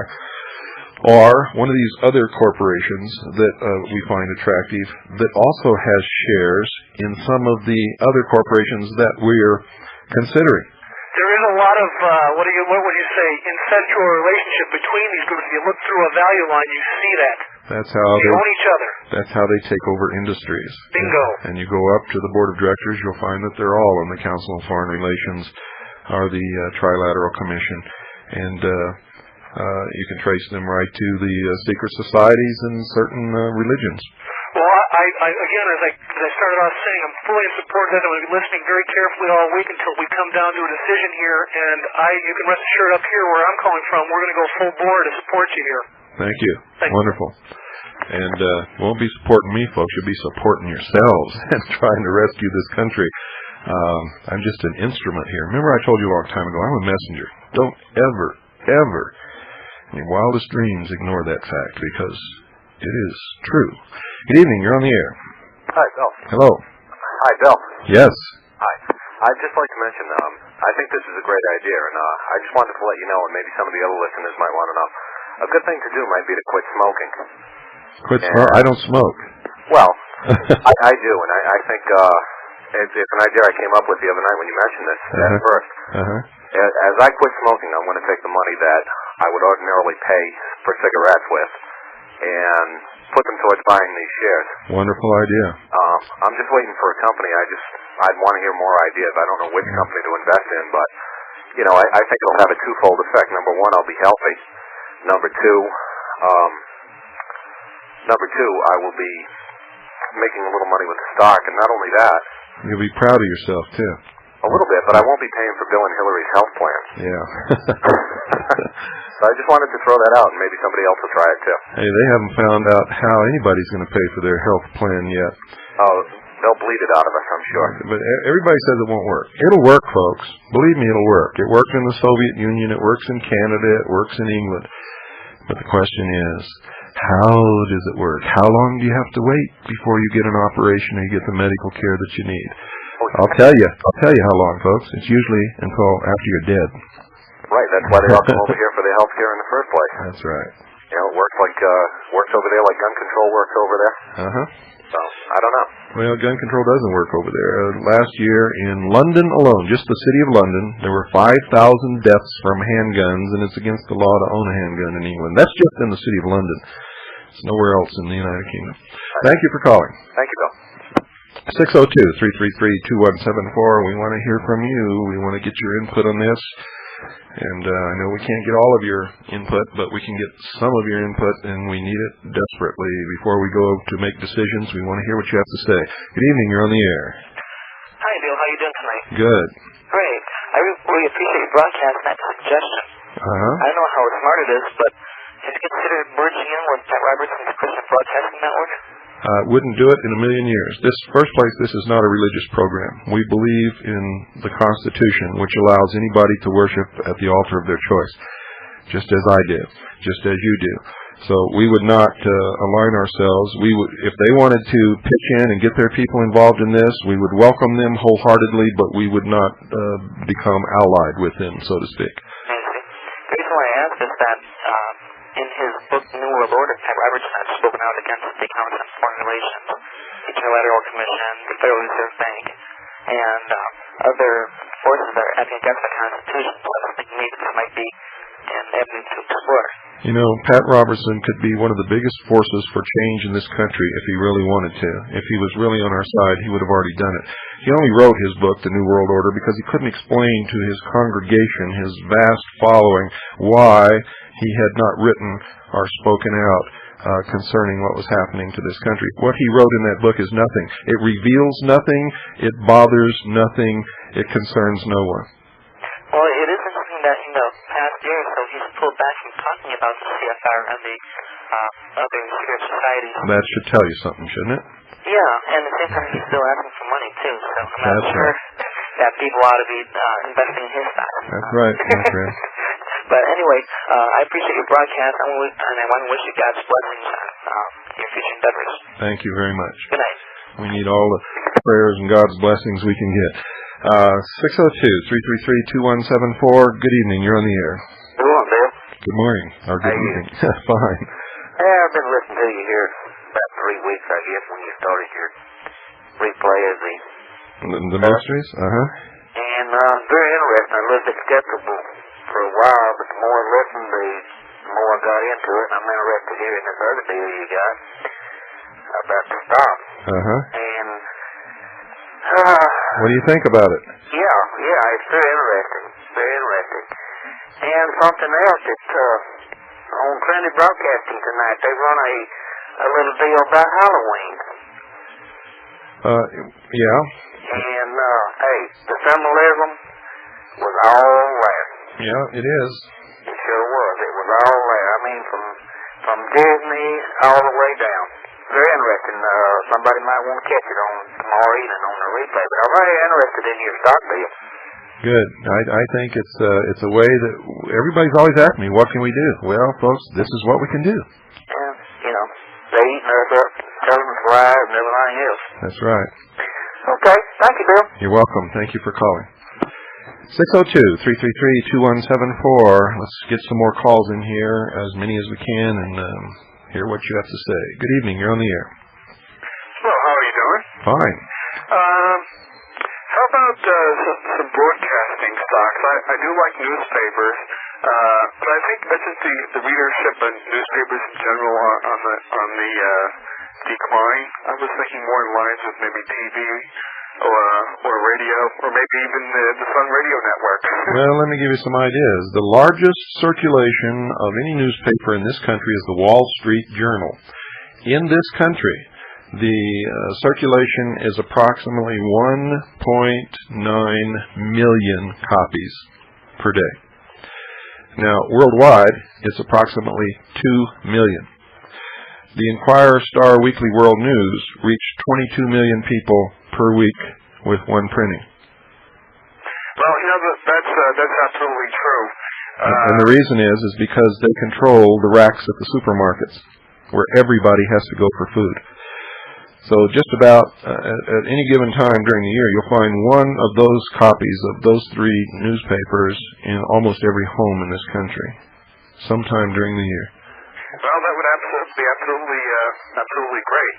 And I was just thinking about, I think in about another 6 months, the stock market may really go down to nothing. But then our whole objective is... Yeah, we're not making an investment. We want to buy the company. We don't care if it goes down to a penny a share. We want control of the media. Right, and that's the number one objective. And actually, if it does go down on a free fall, we'll be able to buy even more. That's correct. So and that's pretty good. As far as broadcasting goes, one of the most attractive corporations to me is Turner Broadcasting System Incorporated.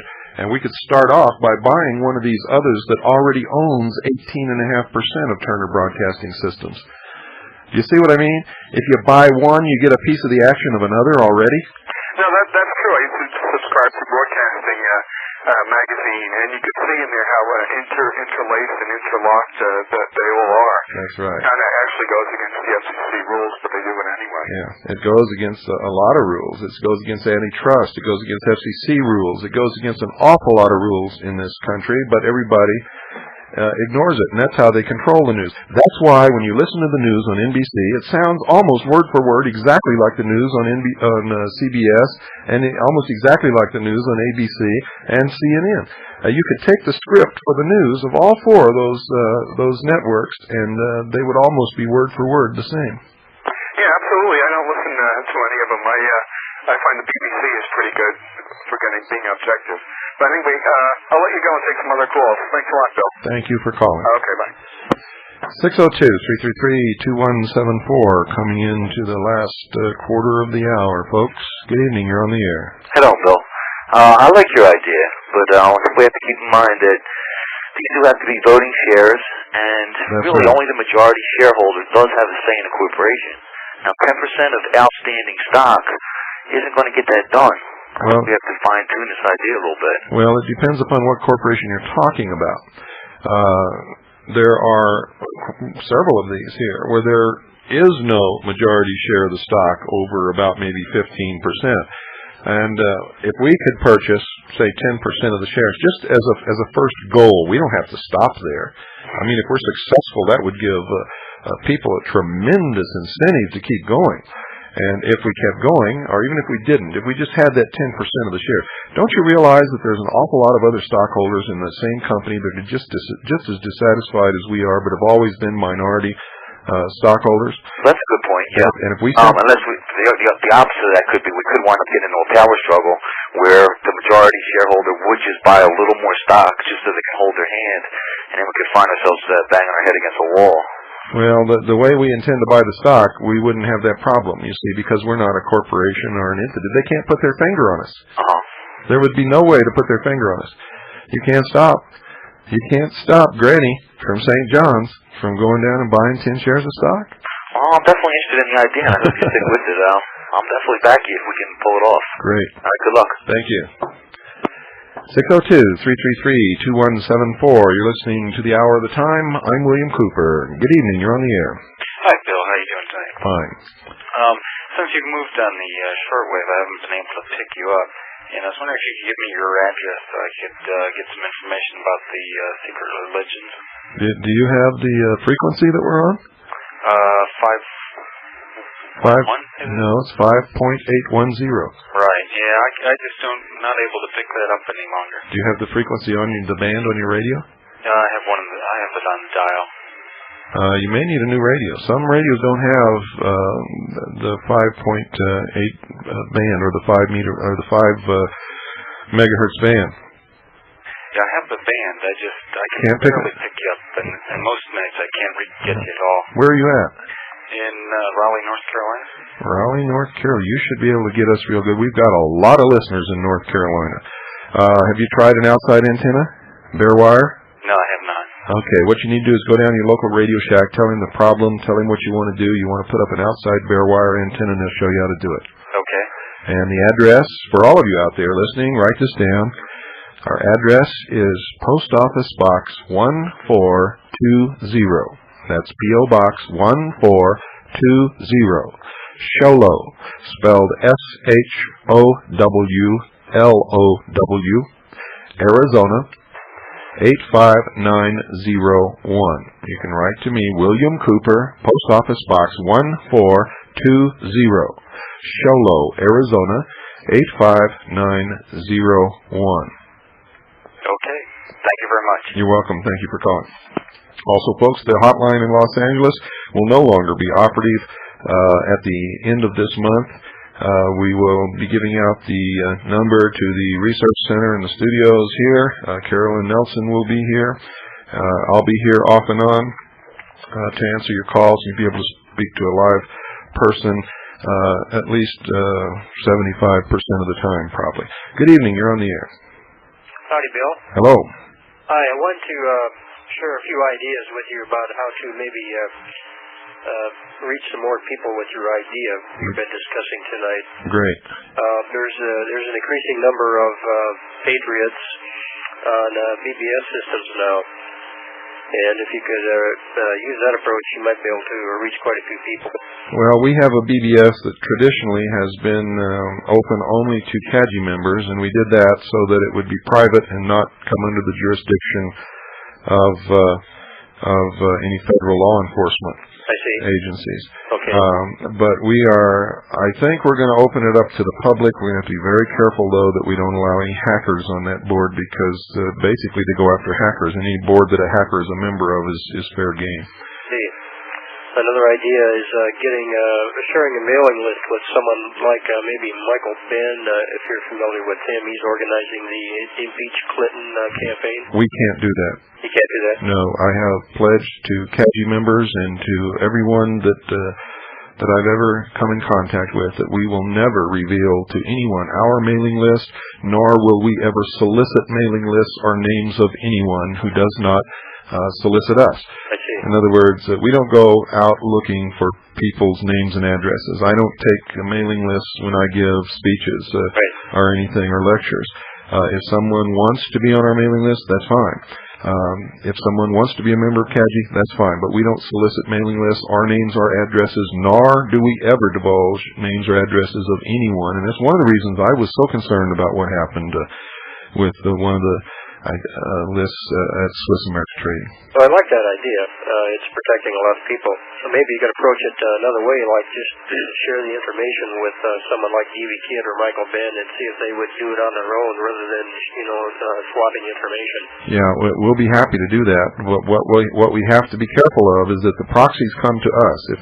If we're going to get proxies and they're going to get proxies and somebody else is going to get proxies, it's not going to work. It's going to end up in a power battle between all the groups with proxies, and it'll never work. You don't have any idea of your listenership out there? According to the mail we receive, there's a standard formula. For every piece of mail you get, there's between 100 and 200 listeners who never write.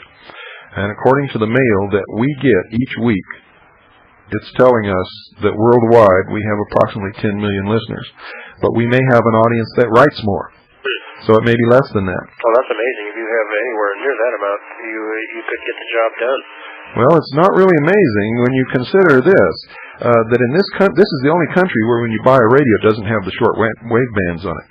If you go to another country, they have the short wave bands on the radio that you buy. So 90% of the population in countries outside the United States have shortwave radios.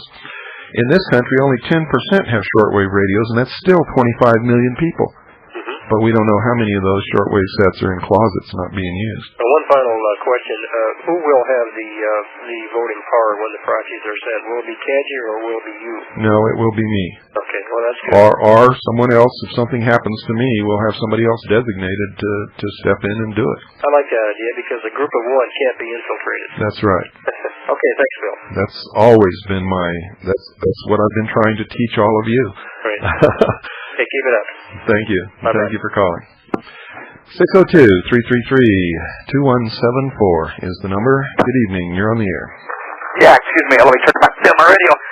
Hi, Bill. Nice to talk to you. Hi. I think the best way that we could go here, at least my idea, would be along the star magazine area. Uh-huh. I know we're running out of time here.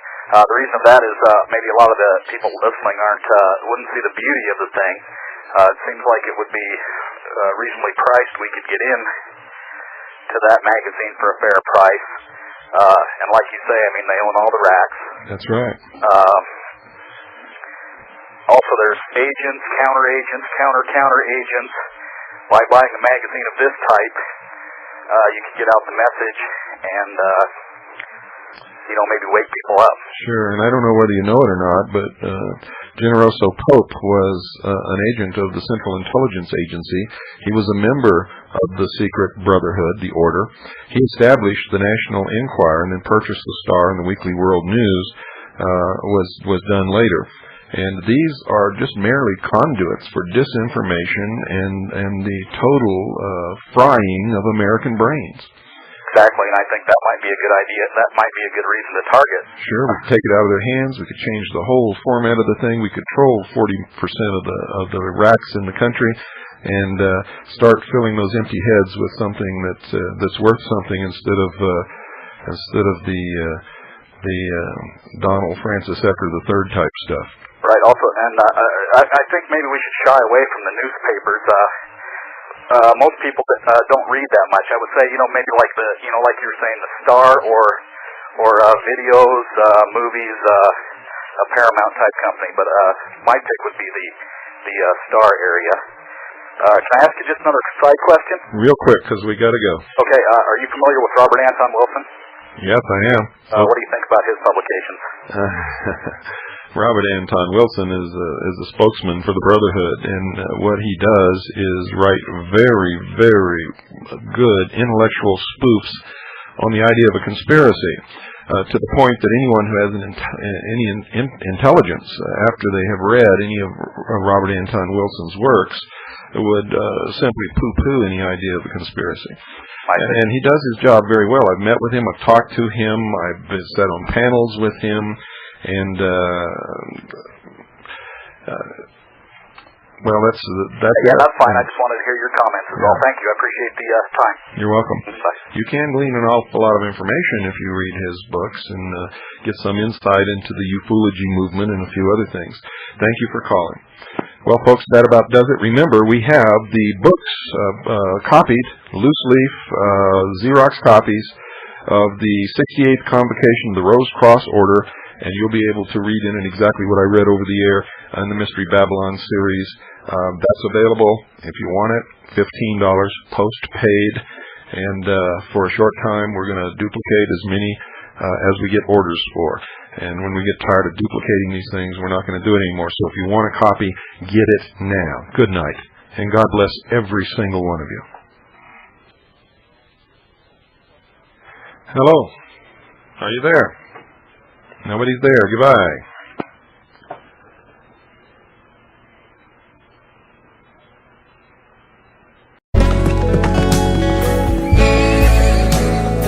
In a study, ladies and gentlemen, of mind control and psychological warfare, it is not enough to simply review the latest technology of coercion, the most recent gadgetry and techno junk littering the hardware and supply depots of governments and so-called cults. You see, far more dangerous than these appliances is the praxis behind them. Ages old, the underground current which informs the modern project and this modern era.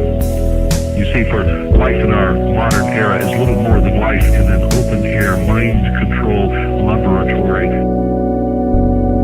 To transform the mass of targeted percipients plugged into the electronic and digital pageantry of the establishment's system of things into the perfect human zombie. He's a tall Caucasian male, doesn't appear armed, wearing sunglasses. They disguised their true intent and their true teachings, the esoteric, with a system of exoteric descriptions. To the profane would mean one thing, and to the initiate or the adept would mean quite another. But that was then. target. Looks like a tronic. Frequency bombardment. What sort of creature inhabits the modern domain?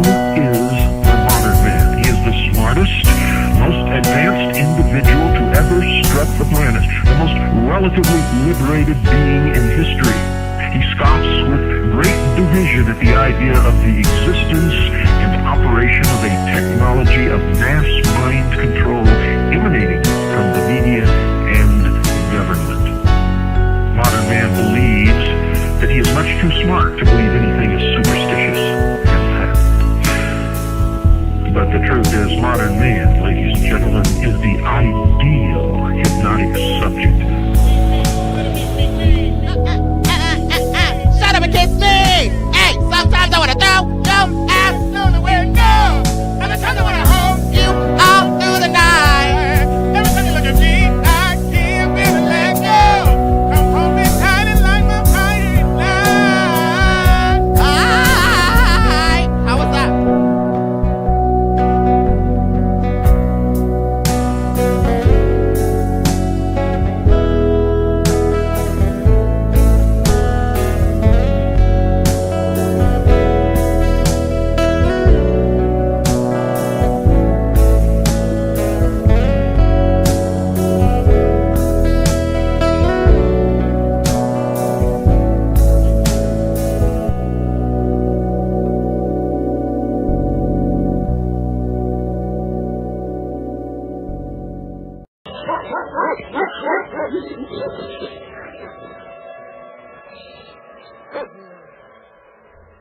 Good evening. You're listening to the Hour of the Time. I'm William Cooper. Tonight, ladies and gentlemen, make sure you have pen and paper by your side, for we are going to take a leap. And I hope that you're capable of grasping, understanding what you're going to hear tonight. Going to try to educate you into what it is that the Illuminati really believes, or at least a part of it, anyway. Tonight's lesson is taken from Ancient Freemasonry, an Introduction to Masonic Archaeology by Frank C. Higgins. Please, ladies and gentlemen, pay very close attention, for some of these ideas are difficult to grasp. Some of them are based upon ancient myths and stories that have come down through the beginning of mankind, over the ages, to the present. What we are dealing with are ancient beliefs, ancient religions. Some of it is the truth. Some of it is metaphor for what man was not able to grasp or understand, and so he made up stories to explain it. Some of it, well, you listen. You be the judge, and pay attention to the music you're going to hear tonight, because these beliefs are inculcated into the minds of the populace on a daily basis through television, through movies, through the things that you're taught in school. There is probably, ladies and gentlemen, no subject in the world so freely theorized about by those who know nothing whatever about it as Freemasonry. Many of you listening think you know something about Freemasonry. Some of you are Freemasons, and you don't know any more than anybody else, especially if you belong to the Blue Lodge.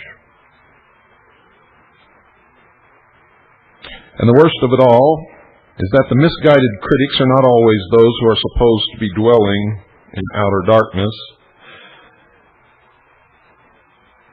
Some of us through our studies, have actually become illumined without stepping foot in a lodge.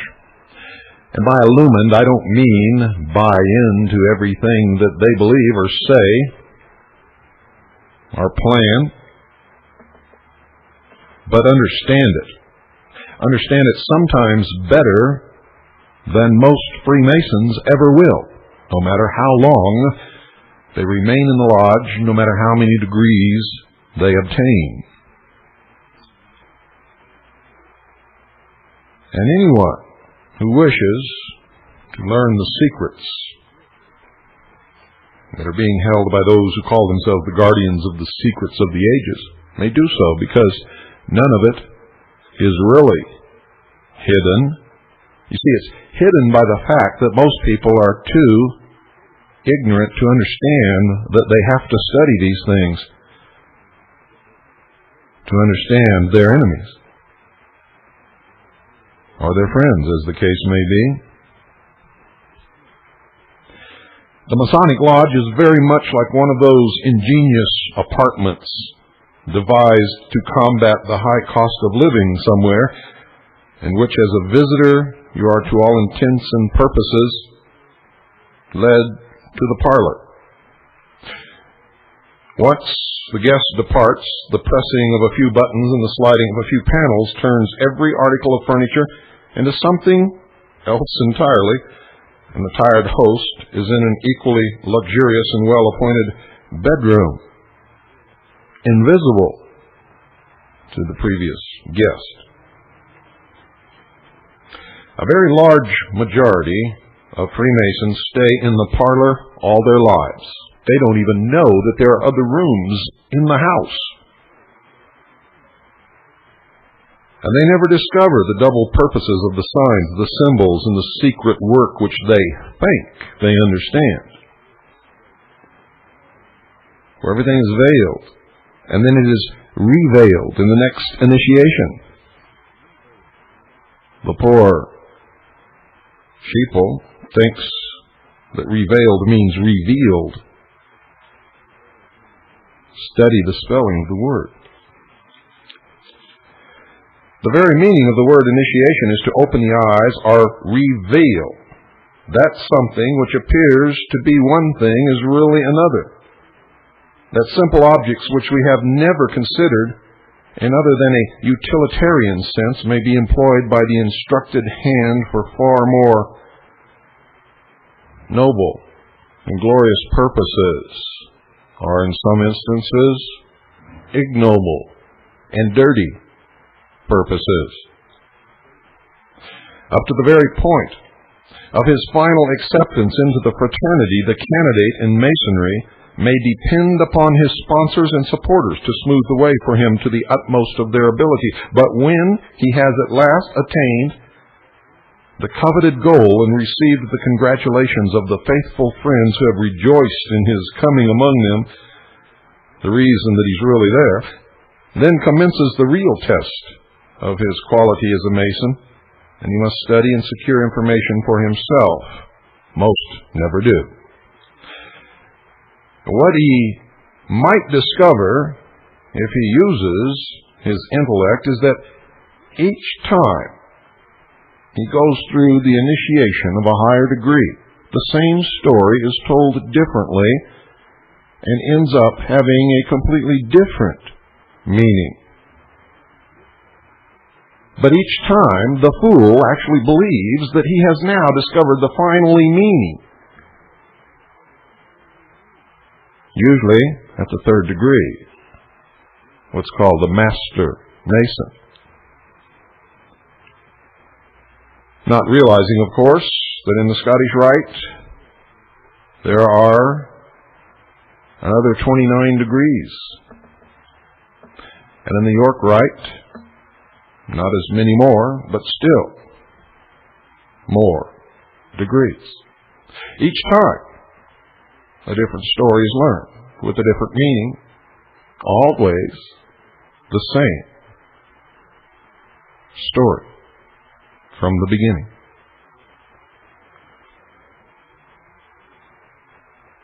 There have been many forms of Freemasonry in the past because men of other days did not have Bibles on their altars or conduct their ceremonies in precisely the same manner as Freemasons of today, and it's no reason for repudiating them and claiming that their observances related to something else, because the Brotherhood has always been the same. It has existed under many different names and many different occupations, and that's why it is difficult for those who are easily deflected from their goal in research away from the path. And they say, well, it ends here, so it could not have stemmed from ancient times. It was started in this lodge in England. Because they can't find anything before that was known as Freemason. The thread that we have followed has not been the name, ladies and gentlemen, nor the occupation of Masonry, but the principles and ideals and beliefs and the hidden secret religion and the scientific bent of this group. And when you learn to conduct your research along those lines, the path stands out like a neon tube on the darkest night. And it is easy to follow. All the way back to the very beginning of human history, the Brotherhood has existed. If we are to do that, follow the thread, learn who these people are, what their bent is, what they believe, why they behave as they do, we must be diligent to make sure that we understand completely what it is that we discover. For to inject our prejudices and our beliefs into it is wrong. For I found that at some point they are right, at some point they are wrong. And at all points along the way, it has been used by the very, very clever to control the not so clever, with the promise of some secret hidden knowledge that really isn't there.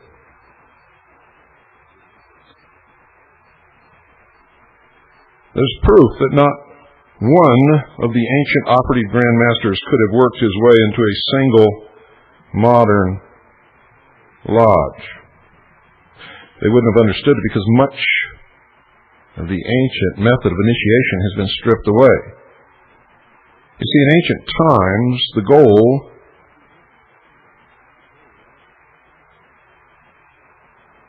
of at least the beginning initiatory rites or to so threaten and so terrify the initiate that he experienced what is now called a near-death experience. The goal was for him to literally see the light. You'll understand what that means sometime later as I continue in your education. Many of you out there don't think that you need to know this, but I'm telling you right now, if you step upon a battlefield to face an opposing general and you do not know what he is thinking, what his tactics may be, what his religion is, how he is most apt to act or behave in a certain circumstance, you are in danger of losing that battle.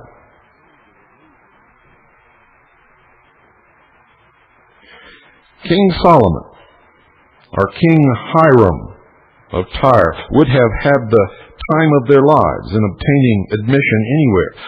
There could have been no Bible on King Solomon's altar because the book of the law, or Old Testament, had been long since lost, only to be recovered sometime later by Hilkiah, the high priest, in the reign of Josiah. 2 Chronicles 34. And the New Testament, folks, had not yet been written, nor was it to be written for 13 or 14 centuries to come.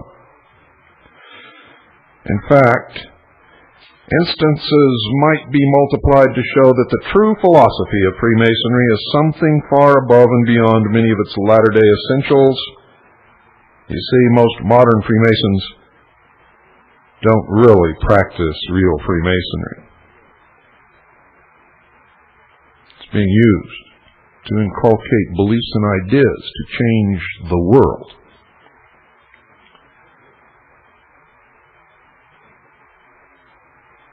The true philosophy of Freemasonry is something far above and beyond many of its latter-day essentials, and you have to look for that which unites the ancient brothers to the modern brothers in things of much less apparent importance, but truly, folks, of greater weight than many, to which anyone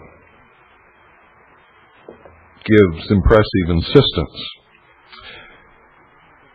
The fact that the soldiers of Caesar carried short swords, spears, bows, arrows, and bucklers did not make them any the less masters of military science. In fact, in their day, they were the penultimate of military success.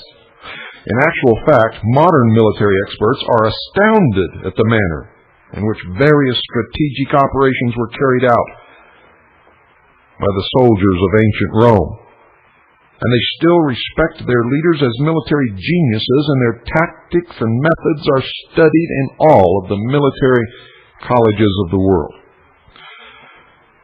So it is that the correspondences of modern Masonry reside in points which only the student ever perceives.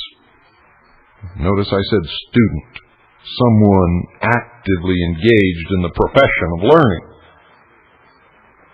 And it is not exceeding the truth to say that the real student is translated by Freemasonry into a different world, completely from that on which the apathetic brother in the lodge is content to vegetate, and that is exactly what most of them do.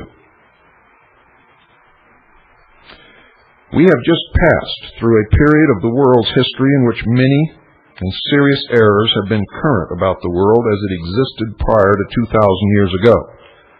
Most of the history is not history at all. It's fiction, it's fantasy, it's absolute invention.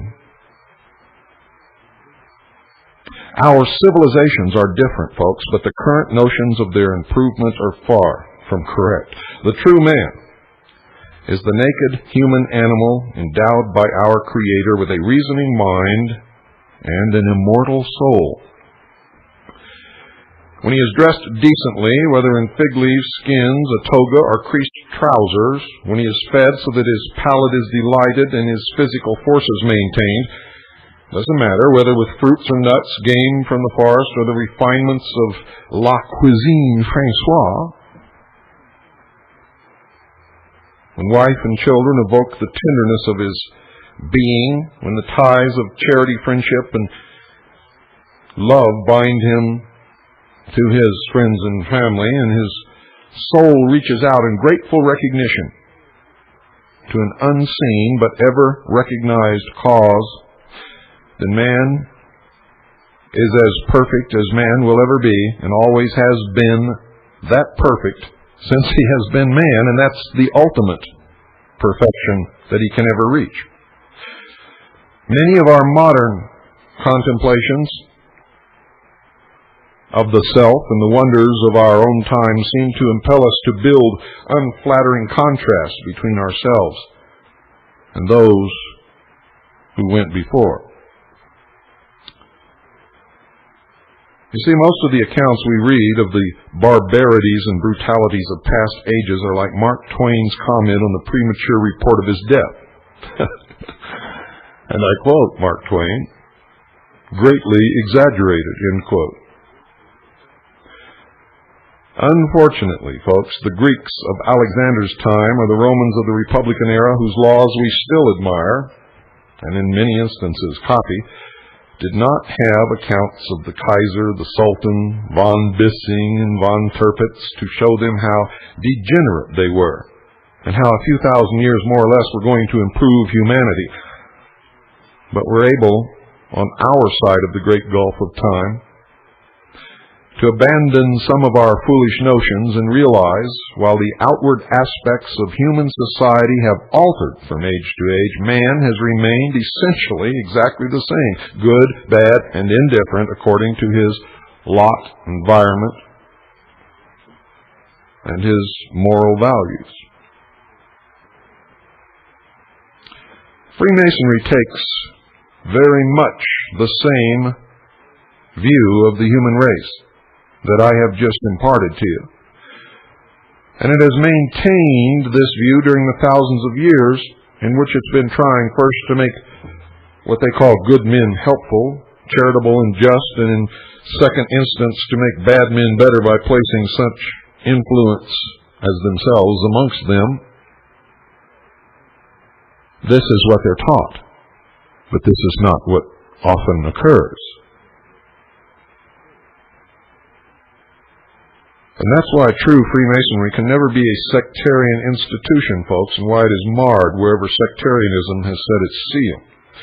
Masonry views the Creator as though there were not a single difference of opinion on religious grounds between any two men in the world, and that's why you'll find a Christian Bible on the altar of one Masonic lodge, a copy of the Koran on another altar of a Masonic lodge, a copy of the Torah on the altar of B'nai B'rith, a copy of the Bhagavad Gita in a lodge in Delhi, India. You see, wherever men differ in a Masonic foundation, the subject of their contention cannot be Freemasonry. It may be some innovation, a day or 1,000 years old, but still not Masonry, for Freemasonry harks back to the beginning of mankind, before any of the topics upon which any of us dispute today were ever even heard of, ladies and gentlemen. Its signs, its symbols, its rituals are all saturated with the ancient wisdom, but they are explained in many cases by trivialities, so palpable that one must recognize that admission to Freemasonry, to the lodge, while testifying to the worthiness and qualification of the individual, according to them, by no means dispenses him from the necessity of progressing. But most of them never do. It's used as an elite club, and in many cities, if you're not a Freemason, you cannot succeed in business. It's like living in a Mormon town and you're not a Mormon. You will not succeed in business because Mormons will not frequent your business, and they'll tell you that if you join the church. Things will be much better for you. It is wrong of them to do this, but nevertheless, that's what they do. That's human nature. It's human nature. It's what you do in your own way amongst your friends and in your organizations and cliques. You see, I've discovered long ago, ladies and gentlemen, that what we call adult society is nothing more than high school society. The same games are played, the same cliques exist. You always have your socias, and you always have your greasers. You got your jocks and you got your nerds. And everybody's trying to get into one clique or another and stay there and fulfill the expectations of those to whom they wish to be admired by. See, there's no such thing really as adults. They're just older children. All of us. Me included. The more I learn, the more I realize, the more I need to know, the more I understand that I will never live long enough to even begin to know or understand that which is necessary.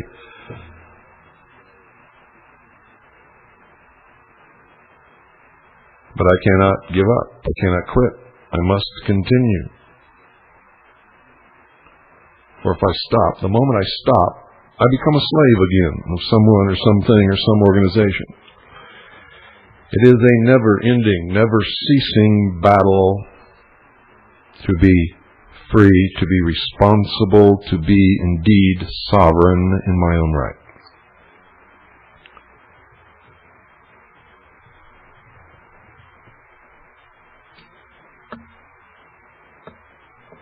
In some, it may be said that the initiate only begins his mystical journey from the point at which he's raised to the right to undertake and pursue it. And remember, he's always raised by the grip of the lion's paw.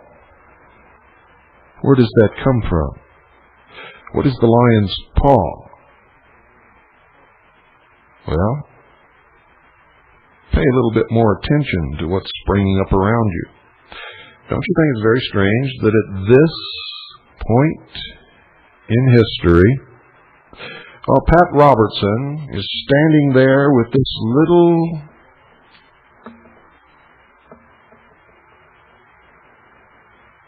insignia down in the lower left-hand corner of the television screen. It will be on your right as you face the television. The heraldry of the two lions rampant holding up the cross and the crown. And what is playing at the local theater, ladies and gentlemen? The Lion King. What is the Lion King? It is the representative symbolism, ladies and gentlemen, and you'll see it in Las Vegas. As millions of people walk between the protective paws of the great lion of the MGM Grand Hotel daily and don't understand its meaning. The lion is facing directly the Luxor, or the source of light. It is the symbolism of the royal family of the tribe of Judah, the descendants of the house of David, that will rule the New World Order. Freemasons don't even have the slightest idea what they are a part of, or what they are helping to bring about. I stand back in awe as I watch this and study it. And as my knowledge increases and I have a better understanding, my jaw drops to my chest in amazement.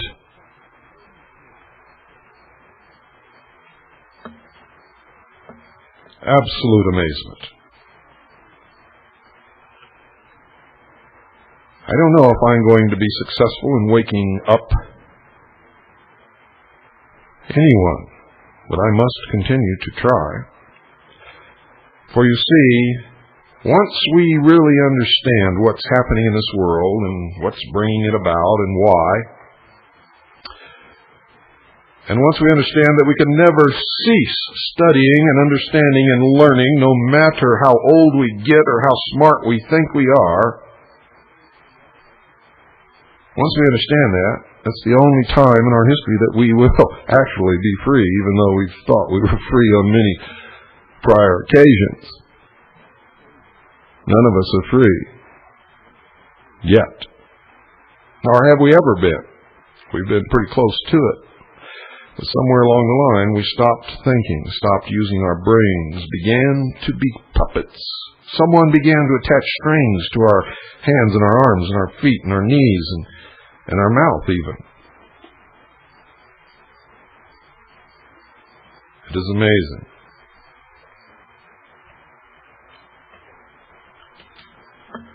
On the physical plane, folks, Freemasonry is the science of sciences, the supreme recognition of God as the artificer of terrestrial nature, but not the God of the Bible. Even though they have a Bible on their altar, that is not the God that they worship.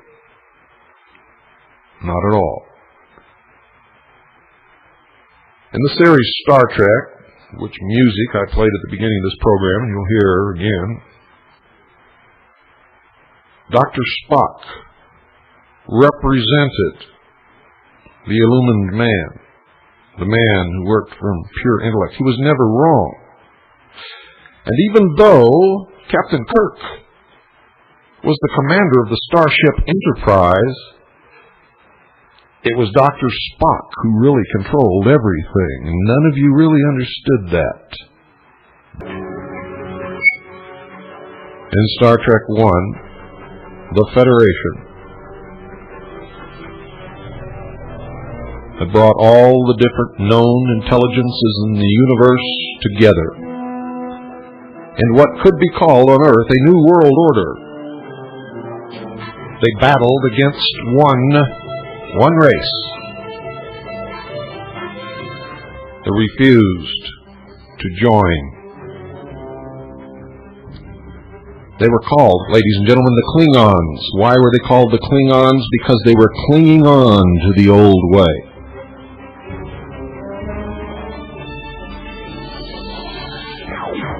If this life that we live now on this earth were a part of that mystical representation of the real world that we know as Star Trek, those of you listening to this broadcast would be the Klingons.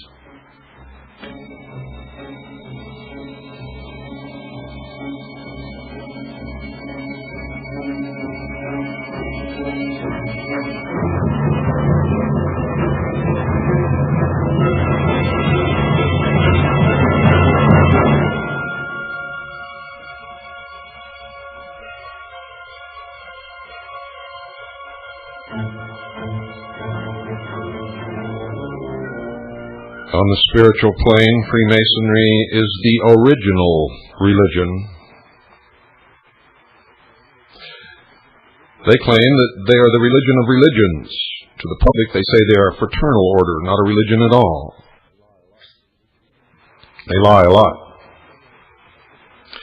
For someone who professes to be so good, bent upon such benevolent intentions for the world, they lie a lot. They believe there's a demonstrator of a deity who is to be loved and obeyed according to the highest dictates of the consciences of all mankind. The learned teaching the illiterate, the strong helping the weak, the clear of sight leading the blind, and this entices so many people into the lodge. But at the highest levels, no. No. And no. If you watched all the episodes of the movies Star Trek, beyond the series on television, for the movies attempted to put all that the television series had attempted to foist upon the unsuspecting sheeple of the world that watched it, condensed it all into these movies. And even the number of movies that were made is significant in the occult meaning of the numerology of those who call themselves illumined. Now, I talk about Freemasonry here. I'm really talking about all of the different lodges under the different names and occupations that make up, at the highest levels, those we call the Illuminati. Illuminati just means, simply, the collective body of those who are illumined. It's very simple.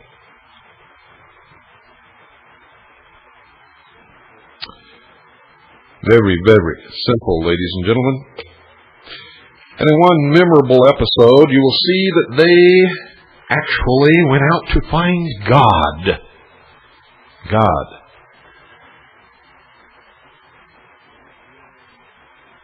And they went beyond what was called the barrier, where you're not supposed to go. Nobody ever went beyond this barrier before. And of course, it represented the separation between the material and the spiritual world. They transcended this, went beyond it. Most of you never understood any of this. You sit there and watch these movies as if they're really meant to entertain you. You're being brainwashed. You're being educated into the new world religion, and you don't even know it. And they reached this planet where God lived. God actually lived on a planet. That should have been your first clue that something was wrong. When they got down to that planet, strange things began to happen, and the power of God was revealed to them, and they were told to kneel in the presence of God. And what happened? Old Kirk always comes up with this barrel full of guts at the most inappropriate times. What does he do? He challenges God. Kirk was Job. Kirk was Job. He challenged God. And what did he do? He won. He won. And what was the message? The message is that in a confrontation between man and God, man is the more powerful. Therefore, ergo, man is God. How many of you got that message? I bet there's going to be a run on video rental stores tomorrow, the likes of which they have never experienced before. Their history and the videos of the episodes of the movie Star Trek will disappear off the shelves. As you backtrack and try to understand the real meaning of those films. And I hope that you're successful, ladies and gentlemen. I really do. It's for this reason, folks, that Freemasonry, the illumined ones, under whatever their name, alchemy, the Rosencross, the Knights Templar, Freemasonry, it doesn't matter what you call it, it's all the same. It's for this reason that it swept all over the world. At the dawn of civilization, overturning all barriers and leaping all frontiers. And if you want to see how successful they've been, there's another movie that they made, laughing at you. Go get a movie called They Live and watch it. The only man in the world who can see and understand what's happening has a pair of magical glasses. When he puts them on, he can see the reality of what's going on and interpret the symbology. That's me. That's me, folks. I'm all alone out here trying to wake the rest of you up. And like the man in the movie, he goes around trying to get people to understand this, to explain to them what's happening, get them to try on the glasses so that they can see. He is, of course, attacked, ostracized, discredited.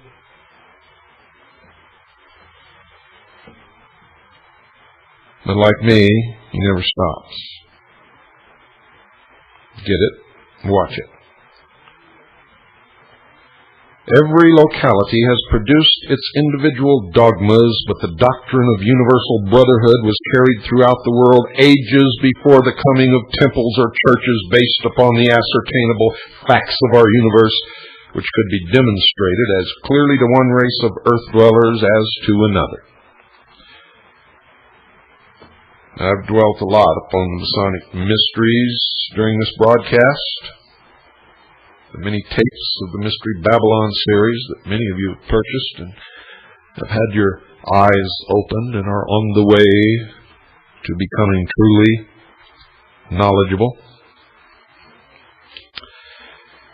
But I've dwelt a lot upon these mysteries of the Eastern world.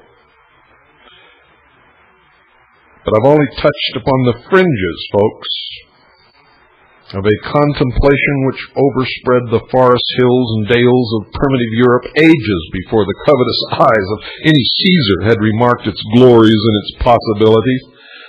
And there's no doubt whatever to be entertained that the mysteries of the ancient Celts, the Northmen, the Britons, and the Gauls were derived from the same Oriental sources as Freemasonry.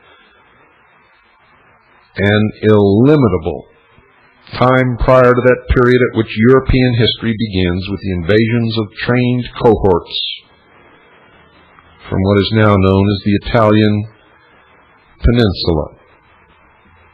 And that's where the occult influence begins to make itself felt amongst those who claim that they are the superior race. And all races claim that they're the superior race, but these are particularly persistent.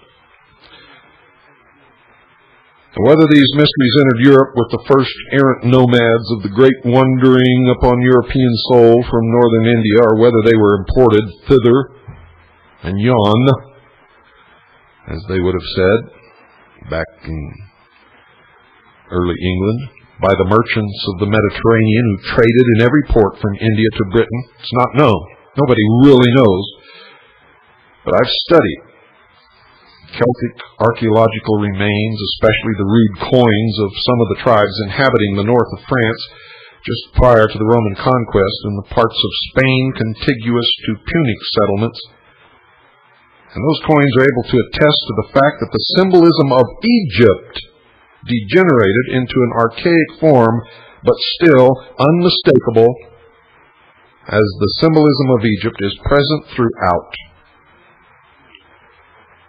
The one deity, or god, common to Egypt, Syria, Phoenicia, and the semi-barbaric peoples of northwestern Europe is represented by a figure that can be traced all the way from the last mentioned territory to farther India, and is that which is termed, according to locality, the Syrian god Baal, the Egyptian Bes, and the Indian Bacchus, otherwise known as Dionysus, are, to some, Dionysius.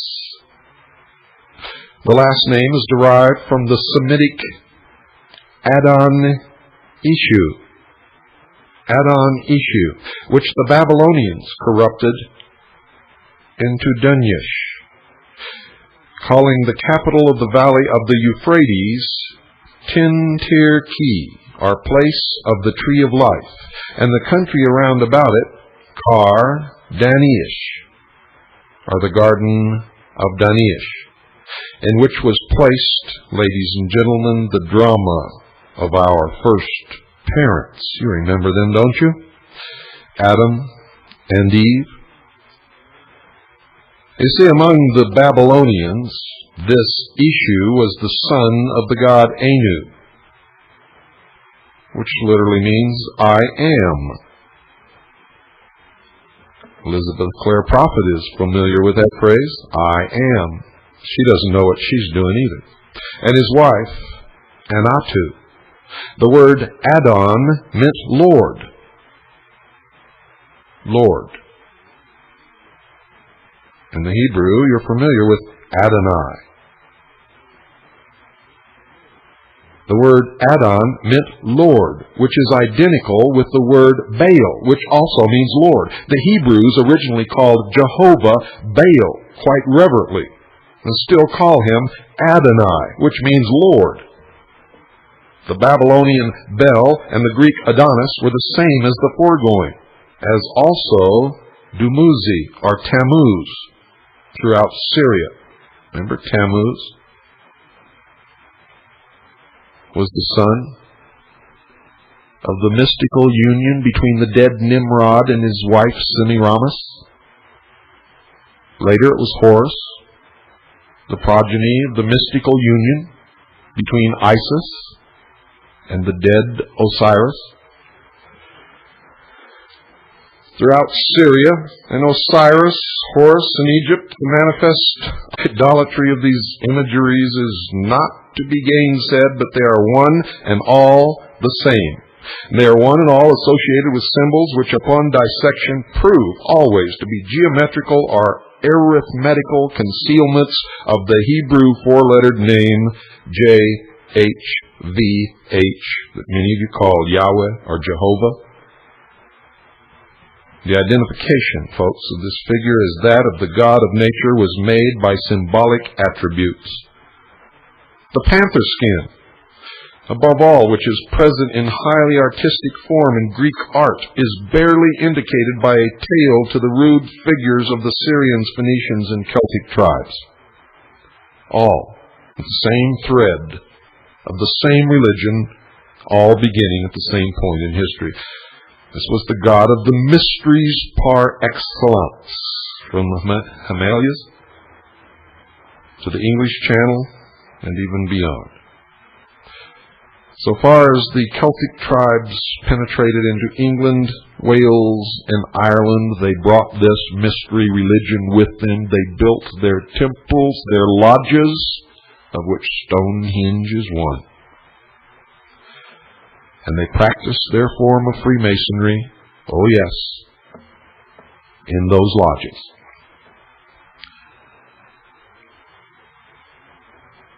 There was that vast Celtic priesthood, which went under the name of the Druids, and it's still one of the most completely misunderstood institutions, of which mention descends to us from that dim past. Our knowledge, folks, of them is derived from commentators who, while they were fairly keen observers, did not go farther than surface indications. And I have never noticed before, they describe the secret mysteries of the Druids in the depths of all but impenetrable forest, to which no profane, that's you, were admitted on any possible pretext. All of which, folks, looks as if imagination had done the principal work in the recorded descriptions, and that's closer to the truth than anything, for most of it is fiction, fable, myth, and some outright lies. And many take these lies, myth, fiction, and twist it to fit their own agendas and create more lies and more fiction. A good analytical observer, Reuben Barrow, in his Asiatic researches, ventured to state that the Druids were purely and simply Brahmins from the country that we now know as India. Their name is said by Oliver to be derived from the Greek word drus, an oak. And it is true that several Celtic terms for oak tree are closely akin to this. For instance, Deru, D-E-R-W, was oak in ancient British, and Deru in the closely allied American language of Brittany, whence Derwyden, or priests of the oak, would have been derived. But Druid, spelled D-R-U-I-D-H, also means a wise man, or magi. That's important. When you get into this UFO crap, it even becomes more important, and it brings us closer. Like the latter, the Druids were at once the philosophers, magistrates, and priests of their people. They were the Illuminati of their day, uniting the entire range of learned professions under one head. Strabo is the authority for the assurance that the Druids practiced the Samothracian, Cabriic mysteries, and another Greek classic writer affirms that they were addicted to the worship of Bacchus, and their ceremonies took place in a grove, in an outdoor temple of the sun, where there was a symbol of a phallus, and always a pool of water to reflect the light, much like Dealey Plaza, where Kennedy was assassinated, and the symbology of the grove on Elm Street. Later, you were all entertained by a series of movies called Nightmare on Elm Street. But of course, you don't make these connections because you have no background of education to understand what it is that you're being bombarded with, or what it is that you're actually walking in when you walk in Dealey Plaza in Dallas.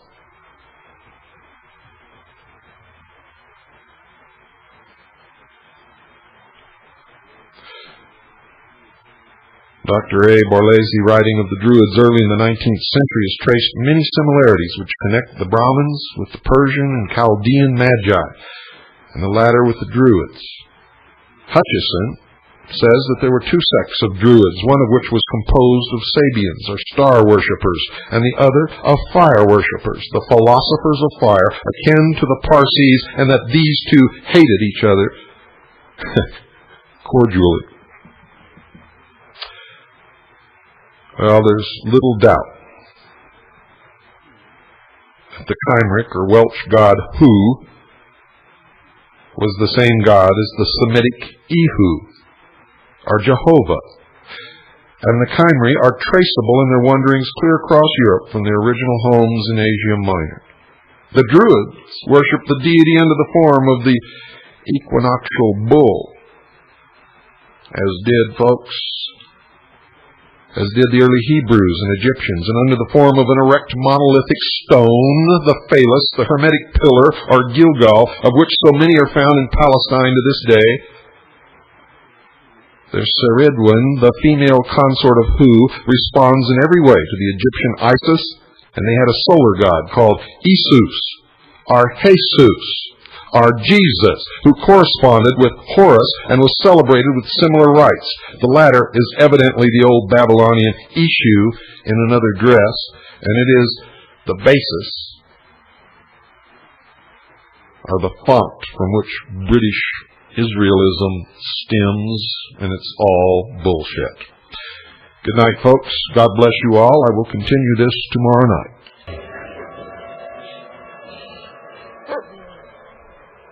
Welcome to the hour of the time. I'm William Cooper. Once again, make sure you have pen and paper by your side. For tonight, we resume your education into who and what and why, what they believe. And remember, ladies and gentlemen, as I impart this knowledge to you, it does not mean that I believe any of it. I hope you understand that. Some fanatic called my home today and said that in last night's broadcast I had attacked the Christian religion. Well, folks, those of you who know me can imagine my reply. With the explorations in the Sudan region of Africa of the ruins of Napata, the ancient capital of Ethiopia, which is the Cush of the Old Testament, bringing to light an ancient temple of Amun containing a very large, huge Masonic altar, and with archaeologists getting ready to renew their explorations in Palestine and the Euphrates Valley, antiquarians expect further additions to the vast mass of evidence of the worldwide spread of primitive Freemasonry, which concealed, ladies and gentlemen, in its rites, symbols and ceremonies, the teaching and belief in the grand architect and great geometrician of the universe, a one and supreme God. But as I told you before, not, as many of you might believe who have been initiated into the lodge on the lower levels, not the God